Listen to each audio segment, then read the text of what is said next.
Good evening everyone.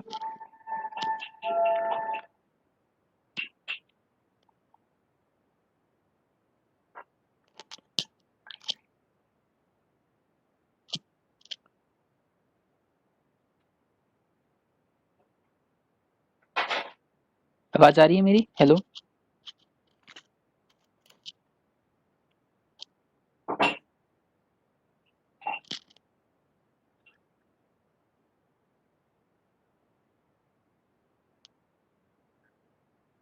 आवाज आ रही है? बताना जल्दी से।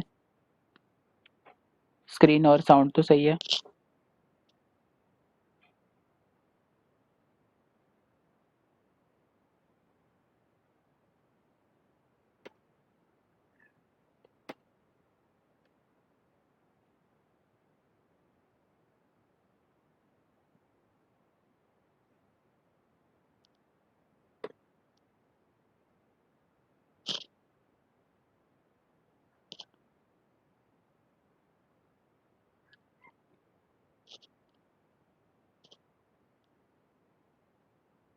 आवाज नहीं आ रही?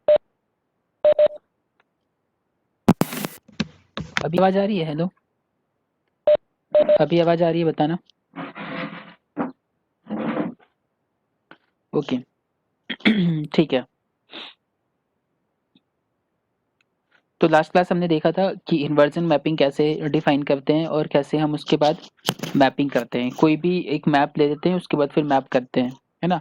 और हमने देखा था कि कब कोई भी मैपिंग बाय लीनियर ट्रांसफॉर्मेशन कब वो सर्कल पे मैप करता है और कब वो स्ट्रेट लाइन पे मैप करता है। ठीक है।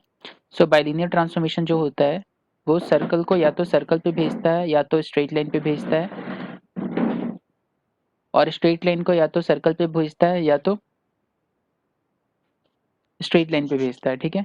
और ये किस पे डिपेंड करता है? ये डिपेंड करता है कि ट्रांसफॉर्मेशन क्या है हमारे पास।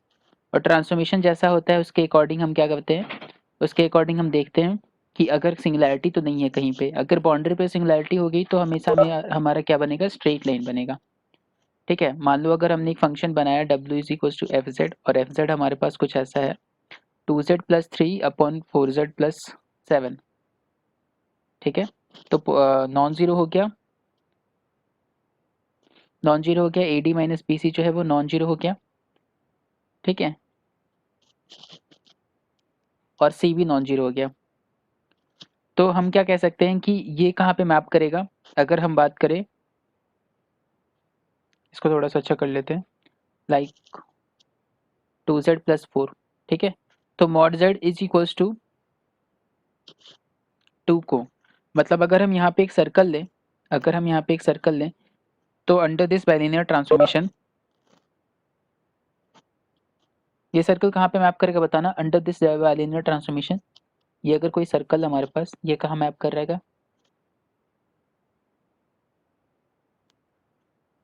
ये बाइलिनियर ट्रांसफॉर्मेशन है हमारे पास, क्योंकि 8 - 6 नॉन जीरो है।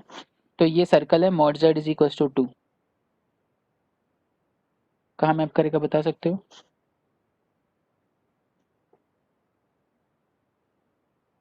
स्ट्रेट लाइन पे। Very good. सो ये हमारा कहीं पे भी स्ट्रेट लाइन पे मैप करेगा। अब कौन से स्ट्रेट लाइन पे मैप करेगा ये हमें नहीं पता, बट कोई ना कोई एक स्ट्रेट लाइन पे मैप करेगा, इतना हमें पता है। ठीक है। स्ट्रेट लाइन पे मैप करेगा। और अगर एग्जैक्ट पता करना है तो फिर हमें इसको कैलकुलेट करना पड़ेगा, like mod z is equal to 2। उससे पहले हमको यहाँ पे से मॉड z निकालना पड़ेगा, राइट। तो कैसे निकालेंगे? 2z+3/2z+4 है ये। और फिर इसके बाद क्या करेंगे? 2wz+4w is equal to 2z+3, और z वाले को एक साथ रख लेंगे। So 2wz - 2z is equal to 3 - 4z, 4w। तो ये हो गया हमारे पास 2z w-1 और is equal to -4w+3।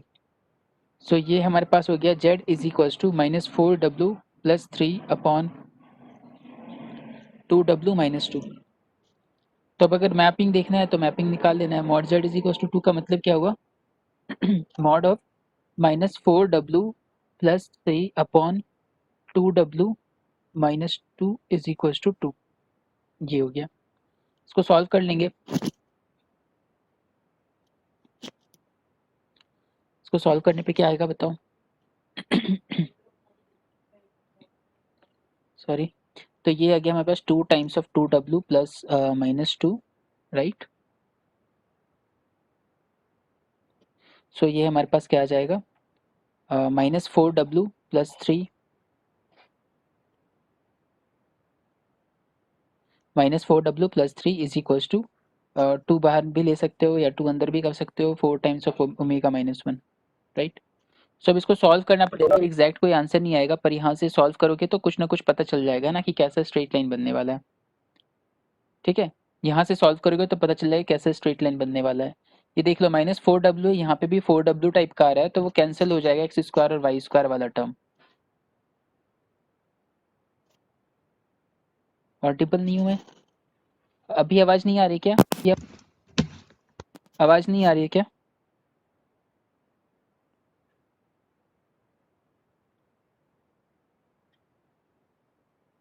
Sound नहीं आ रही किसी को भी?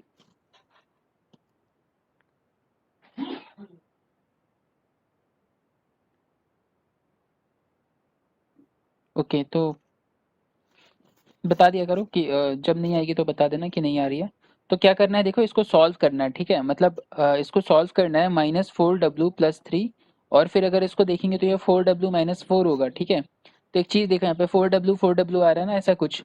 तो ये हमारे पास क्या हो जाएगा, कैंसिल हो जाएगा, ठीक है। कैंसिल हो करके फिर क्या होगा, ये जीरो, मतलब जो भी आएगा वो स्ट्रेट लाइन आ जाएगा। तो यहाँ पे ऐसा ऐसे भी देख सकते हो कि ये स्ट्रेट लाइन बनने वाला है, क्योंकि यहाँ पे पोल सिंगुलैरिटी जो है 2z plus 4 is equal to, अगर जीरो करेंगे तो 2z इज इक्वल टू -4 आएगा और z इज इक्वल टू -2 आएगा, जो कि कहाँ पे है, बाउंड्री पे लाई कर रहा है।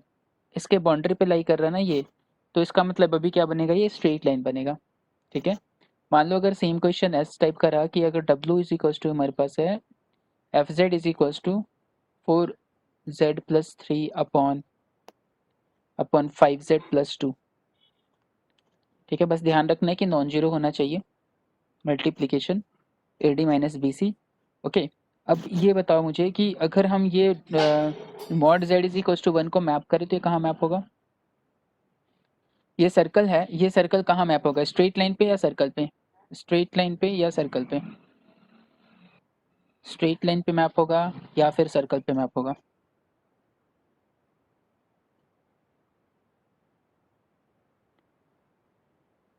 बताओ जल्दी से, कहाँ पे मैप होगा, स्ट्रेट लाइन या सर्कल पे?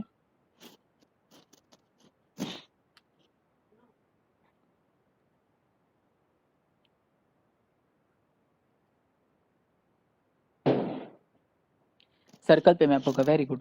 सो सर्कल पे ही मैप होगा, क्योंकि कोई भी बाइलिनियर ट्रांसफॉर्मेशन सर्कल को या तो सर्कल पे भेजता है या तो स्ट्रेट लाइन पे भेजता है, ठीक है।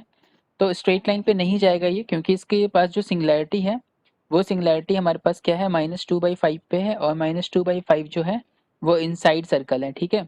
वो इनसाइड सर्कल है, ठीक है।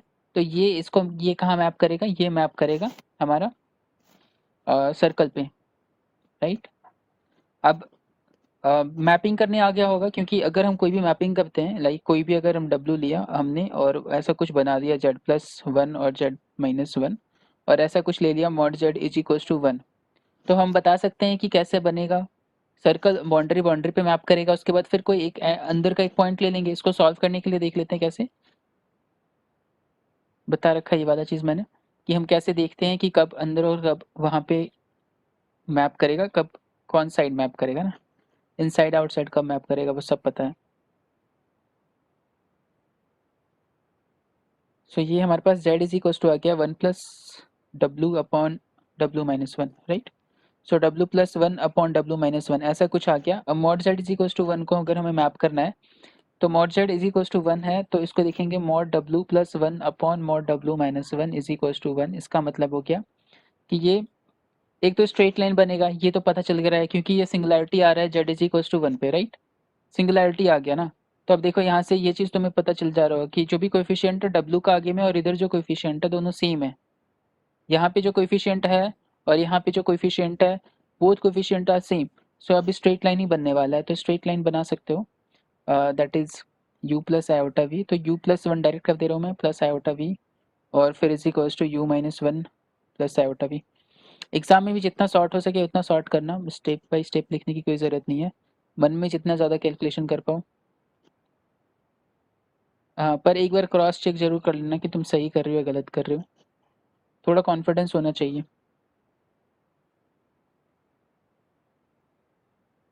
अदरवाइज फास्ट करने के चक्कर में तुम कहीं गलत ना कर दो। सो अगेन ऐसा ही कुछ आ रहा है, four four u is equals to zero, so u equals to zero. So I think ये वाला क्वेश्चन शायद हमने करा करा होगा ना, इस टाइप का क्वेश्चन करा है। तो मतलब हम ऐसे कर सकते हैं कि यहाँ पे कोई सर्कल होगा और ये सर्कल मैप करेगा हमारे पास ये मैप करेगा u इज इक्वल टू 1 पे, इस लाइन पे मैप करेगा। और फिर इनसाइड देख लेंगे 0 0 0 0 देखेंगे होल्ड करता है क्या। 0 0 इक्वेशन को होल्ड करना चाहिए, ठीक है। इनसाइड में देख लेंगे, तो जब 0 लिखोगे तो वैल्यू कहाँ पे आएगा, जैसे अ, यहाँ पे इक्वेशन नहीं है, यहाँ पे वैल्यू निकालना पड़ेगा, तो एक पॉइंट का बस वैल्यू निकाल लो। तो यहाँ पे जब 0 रखेंगे तो क्या आएगा, -1 विच इज -1, तो रेडी होगा। और फिर मतलब इनसाइड वाला इधर होगा और आउटसाइड वाला इधर होगा, ठीक है। इधर आउटसाइड वाला इधर होगा। तो ये सब हम जानते हैं निकालना, राइट। किसी कोई दिक्कत नहीं ना यहाँ तक, मतलब किसी को भी कोई प्रॉब्लम। और फिर लास्ट क्लास में हमने फिक्स पॉइंट ये करा था, क्या बोलते हैं, इन्वर्सन मैपिंग करा था। उसमें हमने दो इक्वेशन बताया था बहुत important, A X square plus B X plus C Y plus T equals to zero. और फिर इसके करस्पॉन्डिंग हमने बताया था कि A plus B U plus minus C Y C V N plus D times of U square plus V square, और इसके according जज करना है। एक्स जो होता है वो होता है U upon U square plus V square, Y जो होता था वो होता था हमारे पास minus V upon U square plus V square. Same उसी तरीके से। सो ये सब केवल इन्वर्जन मैपिंग के लिए होता है। सेम उसी तरीके से यू हमारे पास था X upon X square plus Y square, और फिर हमारे पास वी था which is minus of Y upon X square plus Y square. Okay. So अब एक चीज बता देता हूँ मैं, कि अगर हमारे पास कोई दो बाइलिनियर ट्रांसफॉर्मेशन है तो उनका कंपोजिशन भी क्या होता है, एक बाइलिनियर ट्रांसफॉर्मेशन होता है, ठीक है। अगर तुम्हारे पास कोई दो बाइलिनियर ट्रांसफॉर्मेशन है, मान लो F Z is equal to A Z plus B upon C Z plus D, और दूसरा कोई बाइलिनियर ट्रांसफॉर्मेशन जी है which is A one A two कर लेते हैं, ठीक है। A one B one C one D one A two Z plus B two upon C two Z plus D two. तो जब तुम इसको कंपोजिशन करोगे F of G of Z जब करोगे, तो ये तो एफ जेड जी जेड है ना, तो पहले कैसे भी कर लो, जी ऑफ एफ कर लो या एफ ऑफ जी कर लो, जैसे भी कर लो कोई दिक्कत नहीं है, ठीक है। तो ऐसा कुछ आ जाएगा जी जेड, और फिर इसको जब सॉल्व करोगे तो जो भी यहाँ पे कोफिशिएंट आएंगे ना, उसमें बस ये चेक करना है कि अगर मेरे पास यहाँ पे a Z plus B upon C Z plus d आ रहा है, तो a D minus B C जो है वो नॉन जीरो होना चाहिए, ठीक है। और ये नॉन जीरो होता है, तो मतलब एक रिजल्ट है कि composition of two bilinear function bilinear transformation is also bilinear transformation, ठीक है। मल्टीप्लिकेशन का कोई ये नहीं है, समेशन का कोई ये नहीं है।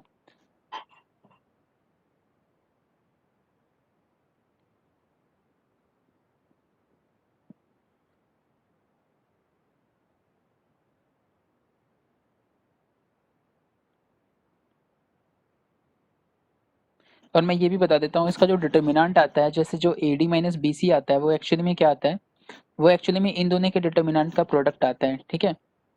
इन दोनों का जो डिटर्मिनेंट तुम निकालोगे, जो भी सॉल्यूशन करोगे, जो भी A Z plus B upon C Z plus D आएगा, उसमें जब तुम A D minus B C calculate करोगे, तो ये क्या आएगा हमारे पास, A one D one minus B one C one, मतलब फर्स्ट का डिटर्मिनेंट और इंटू सेकेंड का डिटर्मिनेंट, ठीक है। ये चीज़ इसमें नोट करने वाला है, ठीक है। और दोनों क्योंकि ये भी नॉन जीरो ये भी नॉन जीरो है, तो इनका प्रोडक्ट भी क्या आएगा, नॉन जीरो आएगा। तो ये कंपोजिशन ऑफ बाइलिनियर ट्रांसफॉर्मेशन हमेशा बाइलिनियर ट्रांसफॉर्मेशन होगा। बताओ, ठीक है।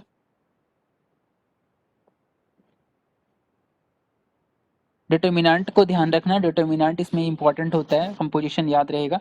डिटर्मिनेंट जो होता है वो दोनों के डिटर्मिनेंट का प्रोडक्ट होता है। इसमें बाइलिनियर ट्रांसफॉर्मेशन में a D minus B c को डिटर्मिनेंट बोल रहे हैं हम, है ना।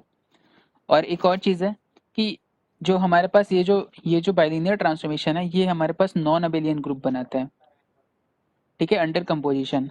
अगर हम कोई एक सेट बनाएंगे एस विच इज कोई फंक्शन, एक मिनट रुक जाना थोड़ा।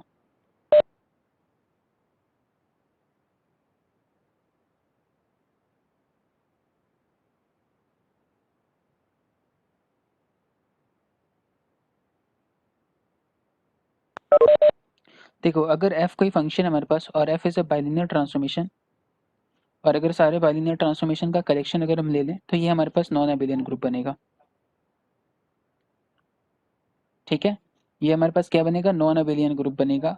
नॉन अबेलियन ग्रुप इसलिए बनेगा क्योंकि हम जानते हैं कि कोई दो बाइलिनियर ट्रांसफॉर्मेशन का ऑपरेशन जब करोगे, ये जो नॉन अबेलियन ग्रुप बनता है ये कंपोजिशन के रिस्पेक्ट में बनता है। ठीक है, ग्रुप किसी ऑपरेशन के करस्पॉन्डिंग होना चाहिए ना। तो ये जो बाइलिनियर ट्रांसफॉर्मेशन बनता है, अगर हम सारे सेट बाइलिनियर ट्रांसफॉर्मेशन का ले लें तो ये भी एक नॉन अबेलियन ग्रुप बनाएगा।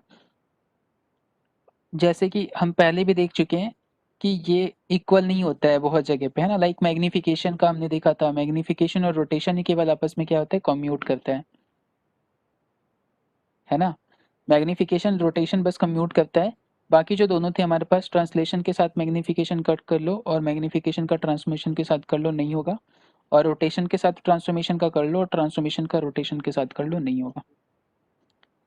ठीक है, मतलब जहाँ पे भी ट्रांसफॉर्मेशन ट्रांसलेशन आ गया वहाँ पे वो नहीं होगा और बाकी हो जाएगा। तो इसलिए यहाँ पे हमने देखा है कि यहाँ पे कुछ चीज़ें फॉलो नहीं होती कंपोजिशन में, तो आप देख सकते हो कि ये वाला चीज़ जो होगा वो होल्ड करेगा और ये क्या करेगा, एक नॉन अबेलियन ग्रुप बनाएगा। ठीक है, ये चीज़ इंपॉर्टेंट है। नॉन अबेलियन ग्रुप, इसके डिटर्मिनेंट।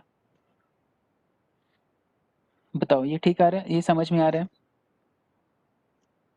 स्टेटमेंट बस समझ में आना चाहिए, स्टेटमेंट ही आएगा ऐसे, अगर क्वेश्चन आता है इसमें तो स्टेटमेंट ही आएगा कि कह रहा हूँ कि अगर हम बाइलिनियर ट्रांसफॉर्मेशन लेते हैं, जैसे बाइलिनियर ट्रांसफॉर्मेशन का सेट बनाया हमने, ठीक है, मतलब हम क्या कर रहे हैं, वो सारे फंक्शन कलेक्ट कर रहे हैं जो बाइलिनियर ट्रांसफॉर्मेशन है। ठीक है, एफ इज बाइलिनियर ट्रांसफॉर्मेशन,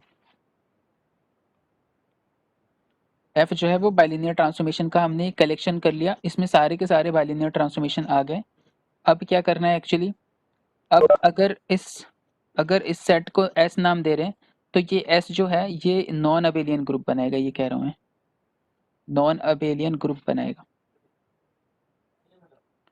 ठीक है, एक चीज और देख लो कि अगर हमारे पास कोई बाइलिनियर ट्रांसफॉर्मेशन है, कोई भी बाइलिनियर ट्रांसफॉर्मेशन है, function F Z is equal to A Z plus B upon C Z plus T, तो इसका इन्वर्स भी एग्जिस्ट करता है क्योंकि a D minus B C जो है वो नॉन जीरो हो जाता है। ठीक है, तो इन्वर्स भी इसका एग्जिस्ट करता है, तो इन्वर्स भी इसका एक बाइलिनियर ट्रांसफॉर्मेशन होगा। लाइक डब्ल्यू is equal to A Z plus B upon C Z plus D है, तो जो भी हम लिखेंगे जेड के फॉर्म में तो ये हो जाएगा इन्वर्स डब्ल्यू का।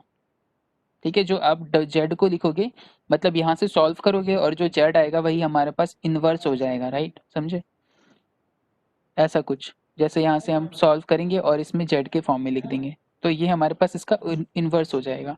ठीक, यहाँ से यहाँ पे मैपिंग जा रही है और फिर यहाँ से यहाँ पे मैपिंग आ जाएगी। सॉल्व कर सकते हो चाहो तो, C minus A Z equals to minus T W plus B, और जेड कॉमन निकालेंगे, C W minus A equals to minus T W plus B, तो जेड हमारे पास हो जाएगा minus T W plus B upon C W minus A. ठीक है, तो ये क्या हो जाएगा हमारे पास, इन्वर्स हो जाएगा, है ना, जेड इन्वर्स हो डब्ल्यू का इन्वर्स हो जाएगा। तो ये हमारे पास नॉन अबेलियन ग्रुप बनेगा और हम ये कह रहे थे कि ये चीज़ होल्ड नहीं करता हर चीज़ के लिए, लाइक ये देख सकते हो, तो नॉन अबेलियन ग्रुप बनेगा। अभी बताओ कोई डाउट है किसी को, कोई भी डाउट है किसी को, मतलब ये जो सेट है वो इम्पोर्टेंट है, मतलब नॉन अबेलियन ग्रुप बनता है, ये बात इम्पोर्टेंट है हमारे पास। आइडेंटिटी तो तुम जान सकते हो, आइडेंटिटी क्या हो जाएगा, केवल जेड रख लोगे तो आइडेंटिटी हो जाएगा, है ना, आइडेंटिटी फाइंड आउट कर सकते हो, केवल जेड रख लोगे तो कम्यूट करेगा ये, सॉरी ये कम्यूट नहीं करेगा और बाकी सब कुछ होल्ड करेगा, मतलब एसोसिएटिविटी भी होल्ड करेगा, क्लोजर भी होगा। दो बाइलिनियर, जैसे हमने प्रूफ ही कर दिया क्लोजर के लिए कि कोई भी दो फंक्शन अगर दो बाइलिनियर ट्रांसफॉर्मेशन है तो उनका कंपोजिशन भी बाइलिनियर ट्रांसफॉर्मेशन होता है। ठीक है, वो भी बाइलिनियर ट्रांसफॉर्मेशन, तो क्लोजर हो ही जाएगा, एसोसिएटिव भी हो जाएगा, एसोसिएटिव भी शो कर सकते हो, इनवर्स यहाँ से तुम्हारा निकल जाएगा और फिर ये कम्यूट नहीं करता है वो हमें पता चल गया, तो नॉन अबेलियन ग्रुप बनेगा। ओके, अब एक नया चीज देखो क्या है इसमें कॉन्सेप्ट, कि अगर हम कोई बाइलिनियर ट्रांसफॉर्मेशन ले रहे हैं, ठीक है, अगर हम कोई बाइलिनियर ट्रांसफॉर्मेशन एफ बना रहे हैं और एफ में हम क्या कर रहे हैं, हम कर रहे हैं A Z plus B upon C Z plus T, ऐसा कुछ लिख रहे हैं, ठीक है। कोई बाइलिनियर ट्रांसफॉर्मेशन ले रहे हैं जहाँ पे F Z is equal to A Z plus B upon C Z plus T, और A D minus B C जो है वो हमारे पास नॉन जीरो है, ठीक है। और अगर अगर हमारे पास ए बी और सी डी ये बिलोंग कर रहा है रियल नंबर आर से, ठीक है, तो क्या होगा,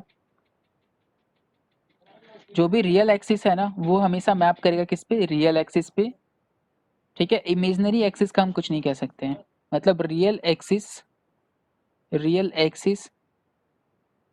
will map to real axis.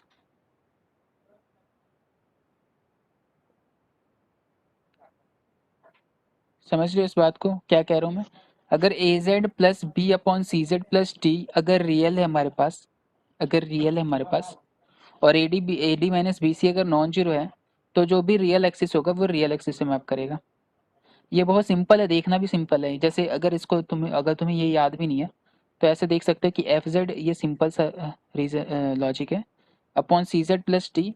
देखो ए बी सी और डी ये चारों के चारों रियल हैं, तो अगर तुम रियल एक्सिस से कोई भी एक जेड उठाते हो, यहाँ पे से कुछ भी एक नंबर उठाते हो, रियल नंबर, कोई भी एक रियल नंबर उठाते हो, ठीक है, लाइक तुमने कुछ उठा लिया, समथिंग लाइक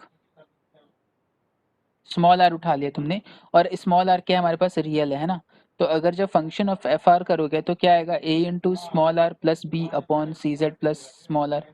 अब ये भी रियल है और ये भी रियल है, ठीक है, ये भी रियल और ये भी रियल है, तो वैल्यू क्या आएगा हमारे पास, रियल ही आएगा।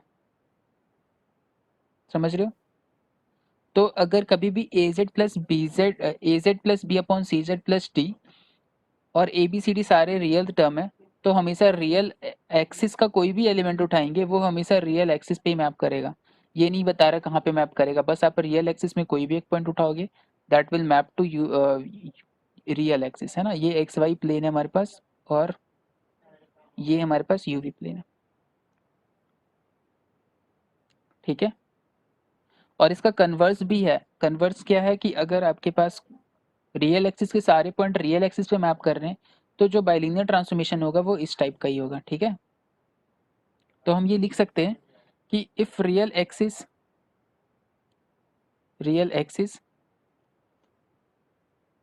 गोज टू रियल एक्सिस, अगर real axis map to real axis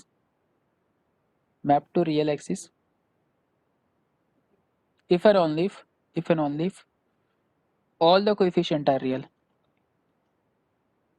all the coefficients are real, ठीक है। मतलब अगर रियल एक्सिस का जैसे दोनों साइड से देख रहे हैं, इफ एंड ओनली इफ का केस है, समझ रहे हो? मतलब अगर हम ए जेड प्लस बी अपॉन सी जेड प्लस डी और ए बी सी डी सारे रियल ले लेते हैं, ए बी सी डी सारे रियल ले लेते हैं, तो हम ये कहेंगे कि फंक्शन जो होगा वो रियल एक्सिस को रियल एक्सिस पे मैप करेगा, ठीक है, रियल को रियल पे मैप करेगा, ये चीज़। और दूसरा, अगर हम कहते हैं कि फंक्शन रियल एक्सिस को रियल एक्सिस पे मैप कर रहा है, तो हम कहेंगे कि फंक्शन के सारे कोएफिशिएंट क्या होंगे, रियल होंगे, ठीक है। A B C D are real, दोनों चीज़, इफ एंड ओनली इफ।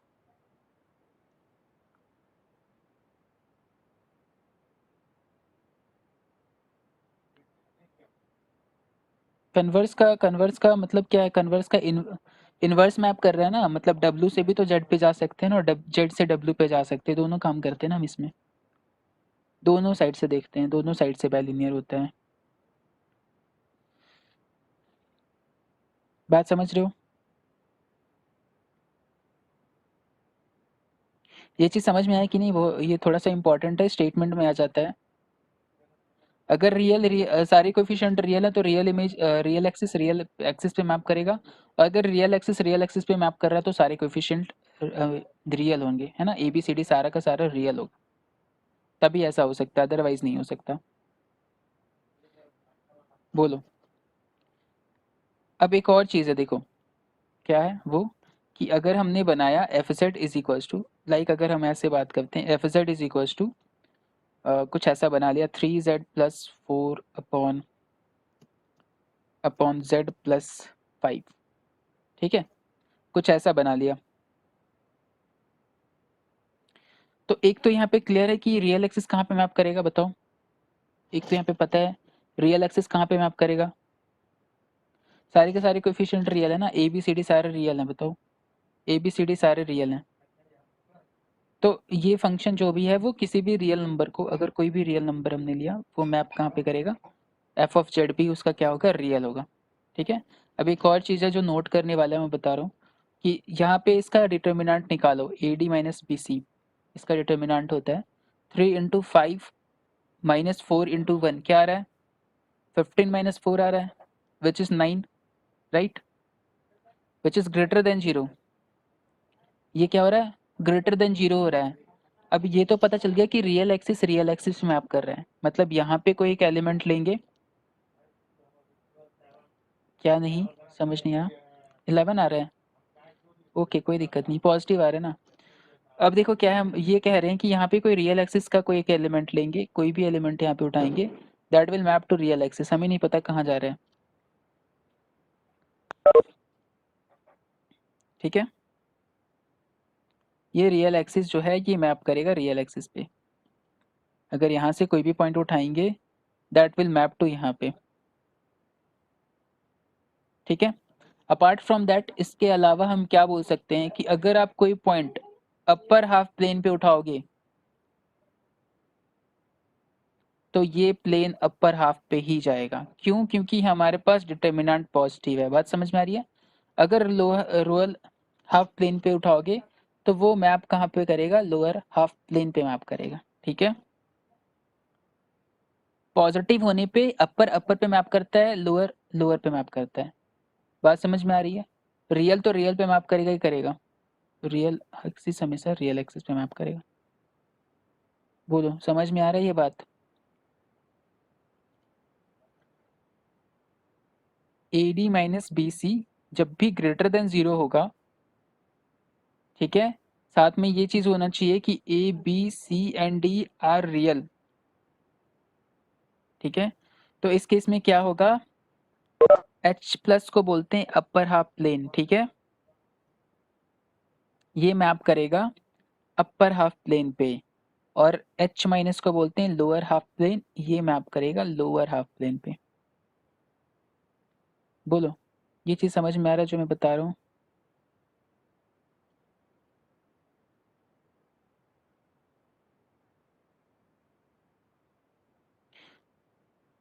ठीक है, तो ये तो कन्फर्म, ये हम बता सकते हैं कि कब कहाँ पे कौन मैप कर रहा है, एग्जैक्ट वैल्यू के लिए हमको फाइंड आउट करना पड़ेगा। ठीक है, एग्जैक्ट क्या वैल्यू है उसके लिए हमको फाइंड आउट करना पड़ेगा, अभी यहाँ पे हम इतना बता सकते हैं।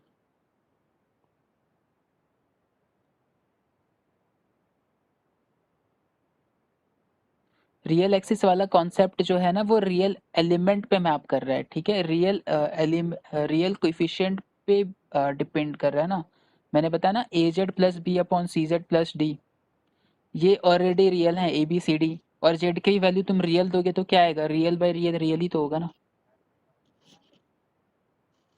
ए बी सी डी सारे रियल हैं, और जेड के वैल्यू को भी रियल ले लोगे, जेड के वैल्यू को भी किसी को रियल ले लोगे तो रियल एक्सिस ही हुआ ना, जेड का वैल्यू जब भी रियल ले रहे हो मतलब तुम रियल एक्सिस को मैप कर रहे हो, तो रियल एक्सिस को मैप करोगे तो फंक्शनल वैल्यू क्या आएगा, ऊपर भी रियल आएंगे नीचे भी रियल आएगा, रियल बाय रियल आएगा, है ना। तो वो रियल एक्सिस पे ही मैप करेगा, भले वो इन्फिनिटी हो जाए, जीरो हो जाए, कुछ भी हो जाए, पर वो रियल ही होने वाला है।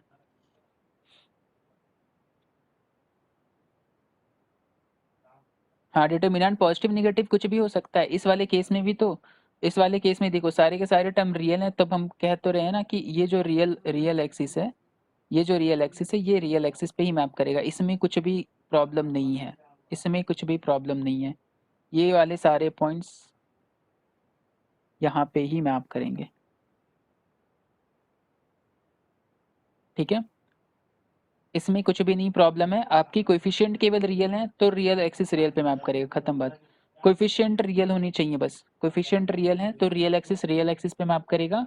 अब अपर हाफ प्लेन कहाँ पे मैप करेगा वो डिपेंड करता है, या लोअर हाफ प्लेन कहाँ पे मैप करेगा वो डिपेंड करता है इसके डिटर्मिनेंट पे, राइट। क्वेश्चन देखो, अगर हम w is equal to F z लिखते हैं और ये हमारे पास है 4z प्लस 2/5z प्लस 7 या 1, ऐसा कुछ, तो सारे के सारे कोएफिशिएंट रियल है यहाँ पे ए बी सी डी, ठीक है।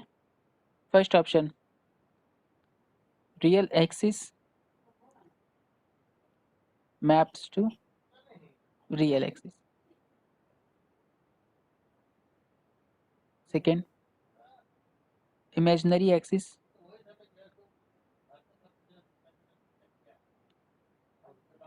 maps to imaginary axis, imaginary axis। थोड़ा साउंड हो रहा है, थोड़ा डिस्टर्ब हो रहा है, तो कर लेना है थोड़ा एडजस्ट।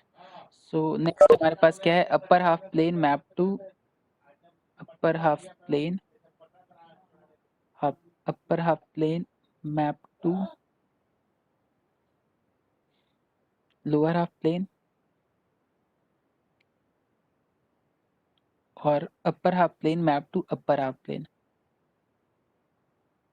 ऐसे ही क्वेश्चन आते हैं, ठीक है। Upper half plane map to upper half plane. बताओ क्या होगा इसका आंसर।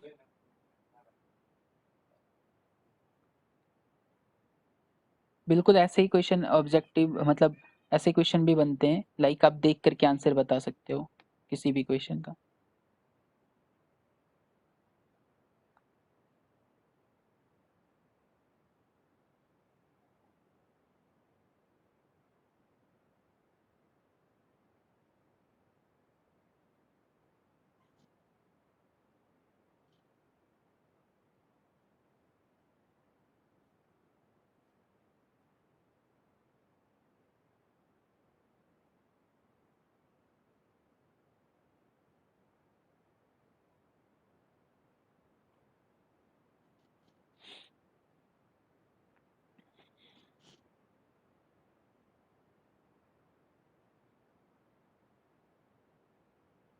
ठीक है, देखो तो इसमें क्या होगा, फर्स्ट ऑप्शन करेक्ट होगा।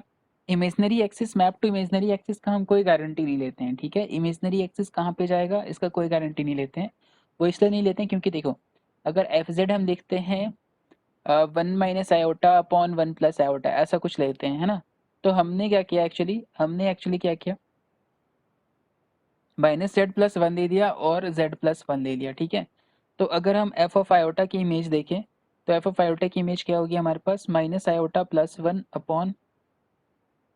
-आयोटा+1 तो ये क्या आ जाएगा हमारे पास, ये आ जाएगा 1 - आयोटा अपॉन 1 + आयोटा। रैशनलाइज करोगे 1 - आयोटा 1 - आयोटा, ये आ जाएगा 1 - आयोटा का स्क्वायर। ओके, सो यहाँ पे नहीं दिख, यहाँ पे प्रॉब्लम है। इसको कर लेते हैं प्लस, ठीक है, ऊपर नीचे माइनस कर लेते हैं। तो ऊपर प्लस कर लेते हैं 1 - आयोटा और ऊपर प्लस कर लेते हैं, नीचे माइनस कर लेते हैं। सो हम क्या करेंगे, इसका अगर इमेज फाइंड आउट करना होगा तो इसका क्या कर लेंगे, यहाँ पे प्लस से मल्टीप्लाई होगा,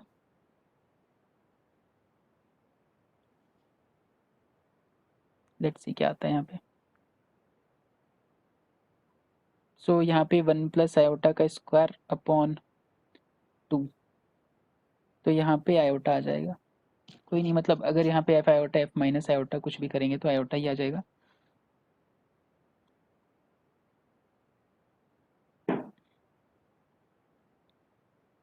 मतलब क्या है कि देखो, अगर हम कुछ ऐसा कंस्ट्रक्ट कर लें कि इमेजनरी का एक्सिस जो है वो रियल पे चला जाए, तो ऐसा पॉसिबल हो सकता है इमेजनरी वाले केस में, ठीक है। जब जेड को तुम इमेजनरी लोगे तो इस वाले केस में पॉसिबल हो सकता है। हमें एग्जाम्पल कंस्ट्रक्ट करना पड़ेगा उसके लिए, तो तुम कर सकते हो चाहो तो एग्जाम्पल, है ना। अभी थोड़ा टाइम लग रहा है इसमें, इसलिए उसको छोड़ते हैं। Upper half plane map to lower half plane, क्योंकि देखो AD - BC अभी मैंने एक का बताया तुमको, इसलिए तुम सेकेंड ऑप्शन नहीं करेक्ट कर पा रहे हो। सो AD - BC जब भी ग्रेटर देन 0 होता है तो upper half plane upper half पे जाता है और lower half plane lower half पे जाता है, ठीक है। लेकिन जब भी AD - BC लेस देन 0 होगा, लेकिन यहाँ पे ध्यान देना ABCD सारे क्या होने चाहिए, रियल होने चाहिए, ठीक है। एक और कंडीशन साथ में ऐड होता है, upper half plane lower half पे जाएगा और lower half plane upper half पे जाएगा। इसमें ये होता है, ठीक है। जब भी हमारे पास डिटर्मिनेंट नेगेटिव होता है तो जस्ट उल्टा होता है, upper half plane lower half plane पे जाएगा और lower half plane upper half plane पे जाएगा, ठीक है। तो अपर हाफ प्लेन यहाँ पे डिटर्मिनेंट निकालोगे तो क्या आएगा, 4 × 1 - 2 × 5 विच इज नेगेटिव। ठीक है। तो क्या कहोगे यहाँ पे, upper half plane maps to lower half plane, right.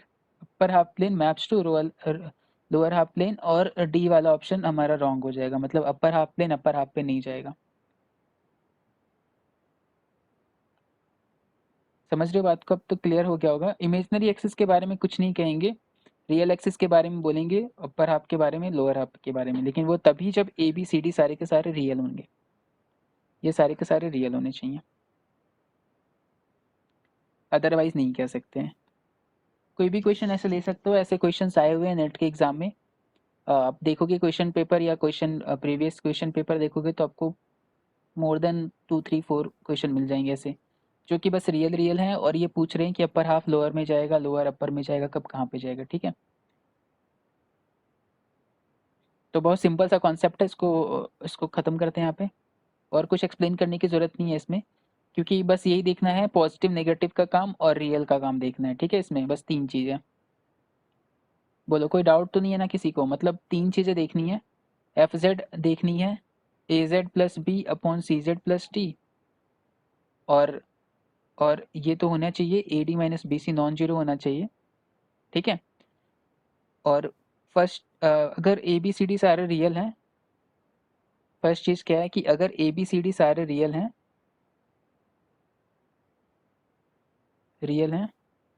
तो रियल एक्सिस जो है मैप करेगा रियल एक्सिस पे, रियल एक्सिस मैप करेगा रियल एक्सिस पे, और अगर रियल एक्सिस मैप कर रहा है रियल एक्सिस पे, अगर रियल एक्सिस मैप कर रहा है रियल एक्सिस पे, तो a B C d real होगा। दूसरा चीज ये है कि a D minus B c अगर ग्रेटर देन जीरो है, पॉजिटिव है, तो यहाँ से अपर हाफ प्लेन मैप करेगा अपर हाफ प्लेन पे, और लोअर हाफ प्लेन मैप करेगा लोअर हाफ प्लेन पे। थर्ड, अगर a D minus B c negative है, तो बस उल्टा, अपर हाफ प्लेन मैप करेगा लोअर हाफ प्लेन पे, और लोअर हाफ प्लेन मैप करेगा अपर हाफ प्लेन पे। ठीक है, यहाँ पे देख सकते हो, ये अपर हाफ प्लेन हुआ, ये लोअर हाफ प्लेन हुआ, ये मैप करेगा अपर पे ही, ये मैप करेगा लोअर पे। यहाँ पे जस्ट उल्टा हो जाएगा, ये अपर हाफ प्लेन है, ये मैप करेगा लोअर हाफ प्लेन पे, और ये लोअर हाफ प्लेन है, ये अब मैप करेगा अपर हाफ प्लेन पे।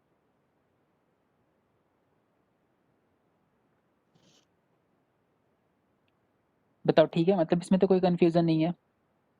रियल वाला हो गया, मैपिंग कैसे करते हैं वो देख लिया हमने।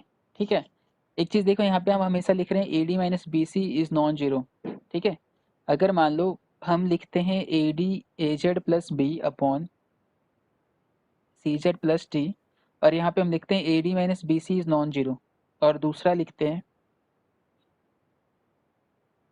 ए जेड प्लस बी अपॉन सी जेड प्लस टी, और यहाँ पे हम लिखते हैं A D minus B C non zero, और साथ में लिखते हैं सी इज नॉन जीरो। इन दोनों में क्या डिफरेंस है बता सकते हो? इन दोनों में क्या डिफरेंस है बता सकते हो?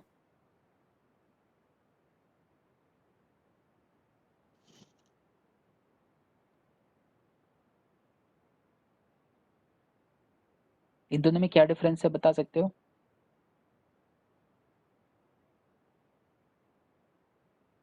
ऊपर वाले में सी जीरो हो सकता है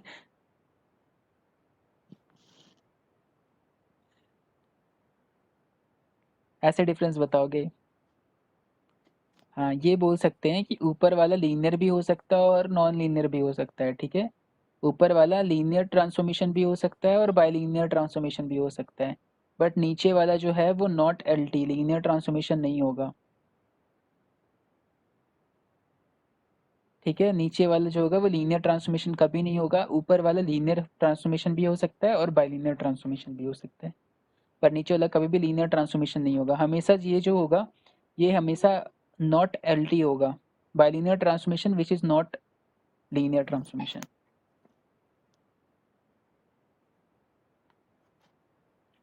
ठीक है, हम हमारे नेक्स्ट कॉन्सेप्ट पे आते हैं which is fixed point. Fix point का मतलब होता है कि हम कोई भी अगर फंक्शन बना रहे हैं W F Z. Hello sir. हाँ बताओ, बताओ जल्दी से। मैप करता रियल एक्सिस वाला जो कॉन्सेप्ट अभी डिफाइन किया था ऊपर। हाँ हाँ, बोलो। Real axis non real zero axis नहीं लिया है। क्या नॉन जीरो नहीं लिया हमने? तो ये लीनियर ट्रांसफॉर्मेशन भी हो सकता है हमारे पास। हाँ, लीनियर ट्रांसफॉर्मेशन भी हो सकता है, इसमें कोई ये नहीं है, जीरो जीरो लेना है, नॉन जीरो लेना है, कुछ भी ले सकते हो। लीनियर ती ट्रांसफॉर्मेशन में भी काम करेगा ना ये? लीनियर ट्रांसफॉर्मेशन तो लीनियर ट्रांसफॉर्मेशन है, ये तो जस्ट ट्रांसफॉर्म करेगा, एक ही एक्सिस को एक ही एक्सिस पे मैप करता है ना लीनियर ट्रांसफॉर्मेशन। रियल को तो रियल पे ही मैप करेगा ना।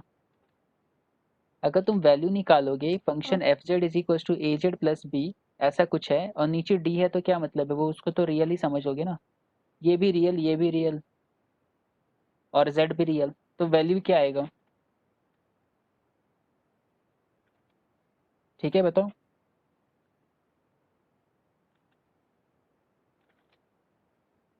जेड भी रियल हो गए तो पूरा का पूरा वैल्यू भी क्या आएगा, रियल ही आएगा। तो दोनों केस में वो होल्ड करेगा, ठीक है। नेक्स्ट देखते हैं फिक्स पॉइंट। देखो फिक्स पॉइंट बोलते हैं F Z is equal to Z को, ठीक है।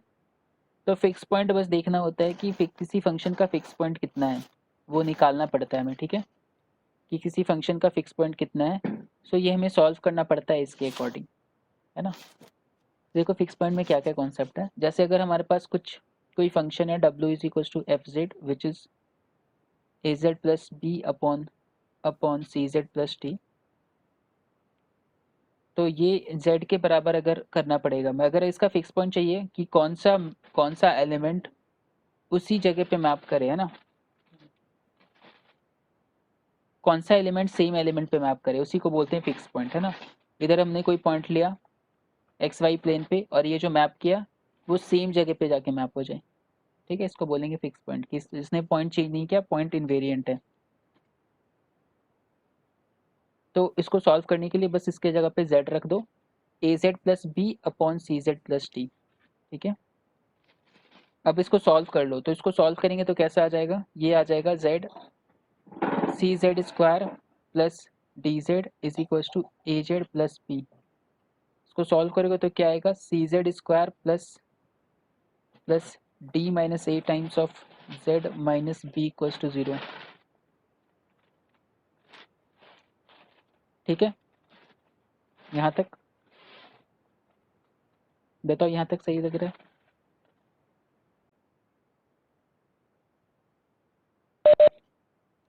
देखो यहाँ तक सब एग्री कर रहे हो, मतलब फिक्स पॉइंट अगर हमें निकालना है तो इस इक्वेशन को सॉल्व करना पड़ेगा, राइट। अगर फिक्स पॉइंट निकालना है तो इस इक्वेशन को सॉल्व करना पड़ेगा, है ना। कोई भी हमारे पास बाइलिनियर ट्रांसफॉर्मेशन गिवन होगा तो फिक्स पॉइंट निकालने का मतलब हुआ F Z is equal to Z रखना, मतलब सेम पॉइंट पे सेम पॉइंट से मैप करना होना है। तो जब इसको सॉल्व करेंगे तो क्वाड्रेटिक फॉर्म में आ जाएगा और ये इक्वेशन आ जाएगा। इसका मतलब क्या है बताओ, कि कोई भी अगर फंक्शन है एफ जेड, कोई भी बाइलिनियर ट्रांसफॉर्मेशन है, उसके पास एटमोस्ट कितने इसके कितने रूट्स आ सकते हैं ये बताओ। इसके जो रूट्स आएंगे वही फिक्स पॉइंट बनेगा।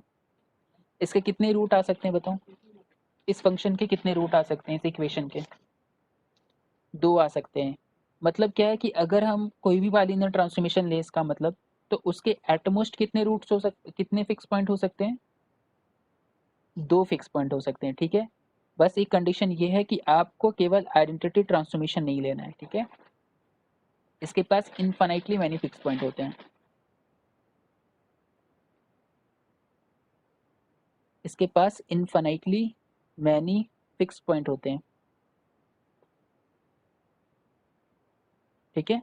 अगर ये नॉन आइडेंटिटी बाइलिनियर ट्रांसफॉर्मेशन है तो इसके पास ज़्यादा से ज़्यादा कितने फिक्स पॉइंट हो सकते हैं? 2 फिक्स पॉइंट हो सकते हैं, उससे ज़्यादा नहीं हो सकते।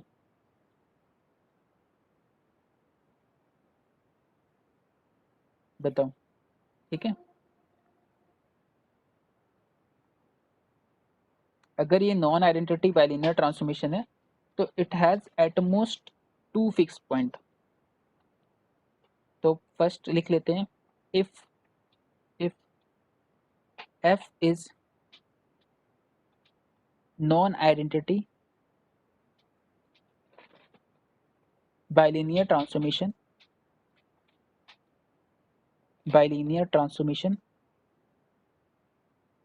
तो इसके पास 2 से ज़्यादा फिक्स पॉइंट नहीं हो सकते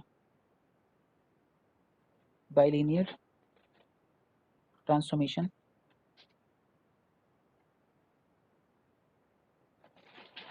Then it has at most 2 fixed point, at most 2 fixed point। ठीक है, मतलब फिक्स पॉइंट 2 हो सकता है, 1 हो सकता है या नहीं भी हो सकता है। ठीक है, फिक्स पॉइंट 2 हो सकता है, 1 हो सकता है या नहीं भी हो सकता है। तो ऐसा कोई भी अगर फंक्शन बोले कि अगर मेरे पास फंक्शन बाइलिनियर ट्रांसफॉर्मेशन है और ऑप्शन में आ जाए 1 4 7 और 9, तो क्या आंसर करोगे बताओ। कोई बाइलिनियर ट्रांसफॉर्मेशन है, देन इसके फिक्स्ड पॉइंट कैन बी, ठीक है, फिक्स्ड पॉइंट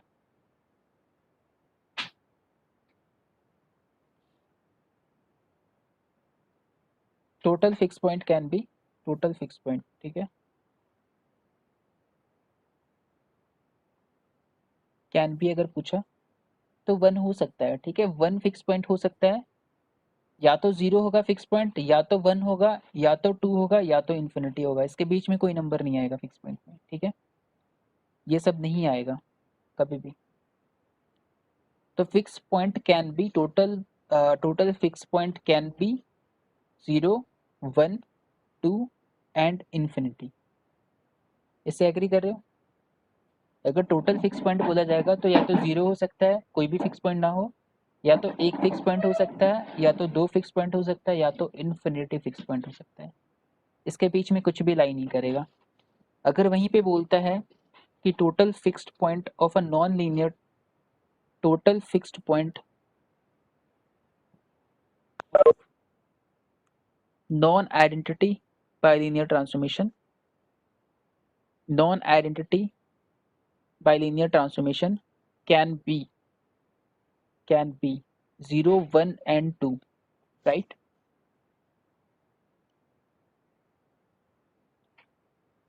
अब एक चीज बताना, total fixed point, total fixed point of non identity, non identity, non identity bilinear transformation which is not, which is LT, तो कैन बी क्या हो सकता है बताना। ऑप्शन 1 1 2, 0 भी इंक्लूड करना पड़ेगा ना, 0 1 2 इन्फिनिटी।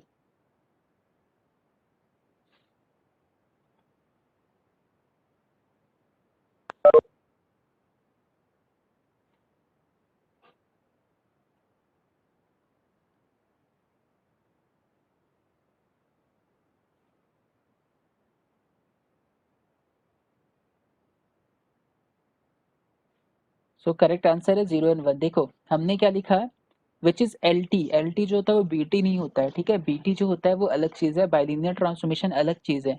और एल टी कहने का मतलब हो गया कि आप T Z is equal to A Z plus B का लीनियर, अब इसका सॉल्व कर रहे हो फिक्स पॉइंट। ठीक है, इसका फिक्स पॉइंट सॉल्व कर रहे हो तो इसका फिक्स पॉइंट कैसे हो सकता है, ए जेड प्लस बी। सॉल्व करोगे तो क्या आएगा, ए 1 माइनस ए, या Z is equal to B upon 1 minus A, right. यही आएगा ना, यही आएगा ना एक फिक्स पॉइंट तो।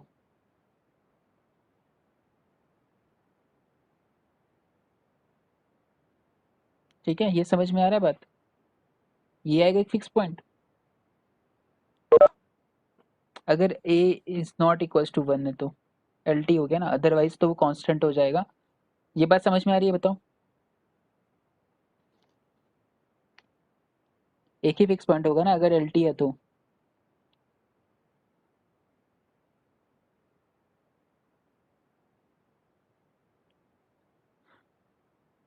ठीक है,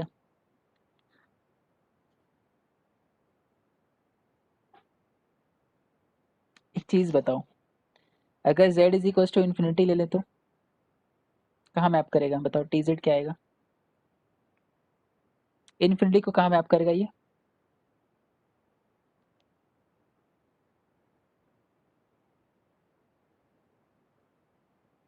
इन्फिनिटी को कहाँ पे मैप करेगा बताओ?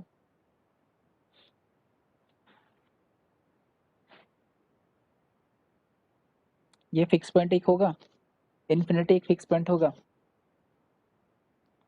सी इन्फिनिटी जब कंबाइन करेंगे ना तो 2 फिक्स पॉइंट हो जाएगा इसका, ठीक है? 2 फिक्स पॉइंट। पर ये कंडीशन डिपेंड करता है, मैं कंडीशन के साथ लिखवा देता हूँ एक बार, अच्छे से और क्लियर हो जाएगा। ये सब तो क्लियर हो रहा है ना, मतलब अगर सी इन्फिनिटी इंक्लूड करोगे तो इन्फिनिटी भी एक फिक्स पॉइंट बनेगा हमारा।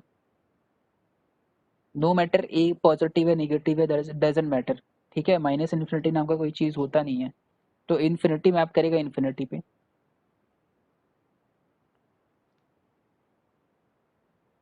और लोग बताओ जल्दी से, यहाँ तक तो समझ में आ रहा है ना? अभी मैं बस ऐसे ही लिखवा रहा था ताकि थोड़ा सा आइडिया निकल के आई कि फिक्स पॉइंट क्या होता है। एक बार मैं अच्छे से लिखवा देता हूँ इसको, है ना, एक एक कंडीशन डिस्कस करके।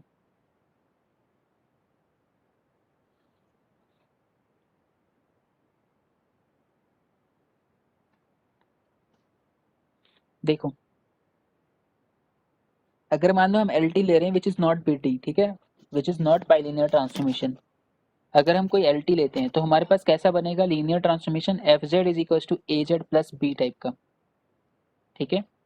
फर्स्ट केस, अगर मान लो ए जीरो हो गया तो एफ जेड क्या हो जाएगा? बी हो जाएगा। बताओ, एफ जेड बी हो जाएगा तो it has only one fix point, क्योंकि कांस्टेंट है, कहीं नहीं जाने वाला। तो इसके पास केवल केवल क्या होगा, एक ही फिक्स पॉइंट होगा, ठीक है? और हम इसको बात करते हैं सी इन्फिनिटी में, ठीक है? सी इन्फिनिटी में बात करेंगे। जब भी बाइलिनियर ट्रांसफॉर्मेशन डिस्कस कर रहे होते तो सी इन्फिनिटी पूरा हो जाता है, ठीक है? सी इन्फिनिटी में ही बात करना चाहिए। अगर वो सी कह रहा है तो ठीक है, नहीं तो वो सी इन्फिनिटी नहीं कहेगा, ठीक है? तो सेकेंड देख लेते हैं, अगर ए नॉन जीरो है हमारे पास तो फंक्शन हमारे पास क्या आएगा, ए जेड प्लस बी टाइप का। और इसमें भी अगर ये नॉन जीरो है तो हमें दो चीज देखना पड़ेगा, ठीक है? क्योंकि हमने देखा था जब हमने इसको सॉल्व किया F Z is equal to Z को, तो हमारे पास बी क्या आया था, जेड क्या आया था, जेड आया था हमारे पास B upon one minus A, right? तो अगर अगर हमारे पास ए जीरो नहीं है और वन भी नहीं है, ठीक है, ए वन भी नहीं है, तो it has two fix point, right? Two fix point. और फिक्स पॉइंट भी हम बता सकते हैं, यहाँ पे फिक्स पॉइंट है Z is equal to B, ये फिक्स पॉइंट है। यहाँ पे फिक्स पॉइंट है Z is equal to B upon one minus A, और दूसरा फिक्स पॉइंट है इन्फिनिटी। और अगर A is equal to one है तो इस केस में केवल और केवल क्या होगा, एक ही फिक्स पॉइंट होगा, है ना? ए इज इक्वल टू अगर वन है तो यहाँ पे जीरो आ जाएगा, तो बी बाई जीरो इन्फिनिटी, तो it has only one fix point. क्योंकि फिर कैसा कैसा फंक्शन हो जाएगा, देखो A is equal to one हो गया तो फंक्शन कैसा हो गया, F Z plus B type का। तो हमेशा हर एलिमेंट को मतलब ट्रांसलेट कर देगा, अपनी जगह पे रहने नहीं देगा, ठीक है?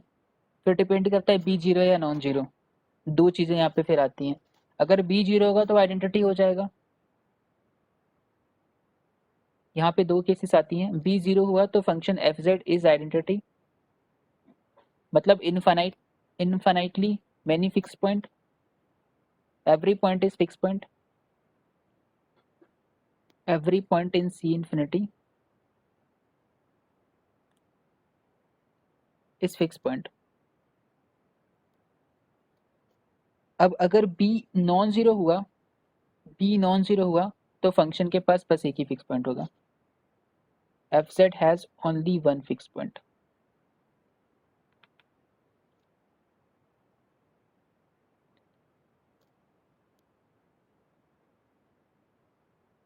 बोलो ये समझ में आ रहा है? और वो कौन सा होगा, z is equal to infinity. ये समझ में आया ये सारी चीजें?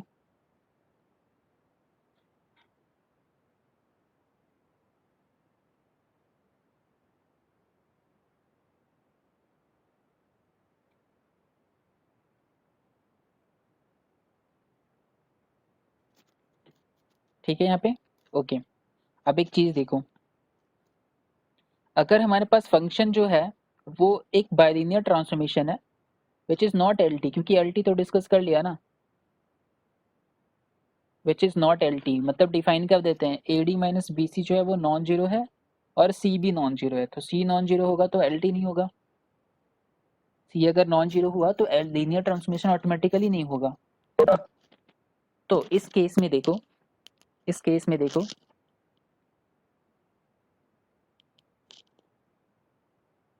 इस केस में देखो क्या होगा,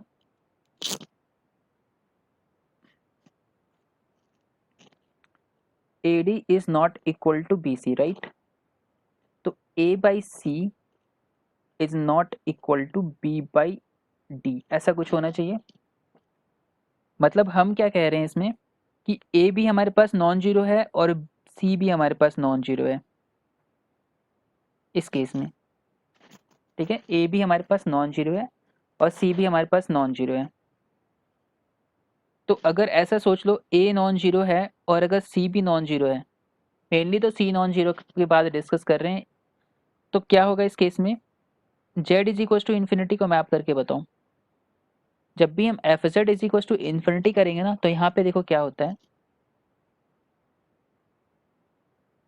limit z tending to infinity होगा और हमें फाइंड आउट करना पड़ेगा A Z plus B upon C Z plus T. हम इन्फिनिटी बाई इन्फिनिटी करके नहीं निकाल पाएंगे यहाँ पे ना, इन्फिनिटी बाई इन्फिनिटी का फॉर्म बन जाएगा अगर z is equal to infinity रखोगे।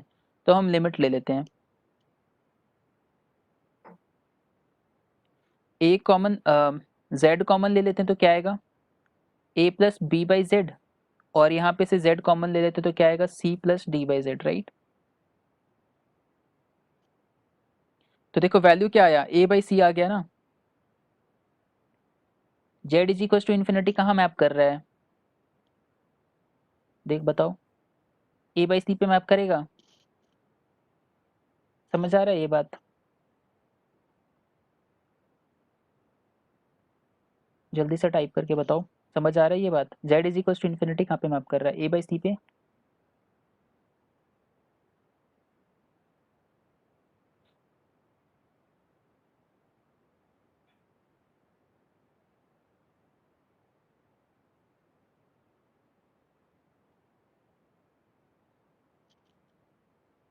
बताओ जल्दी से, ये समझ आ रहा है?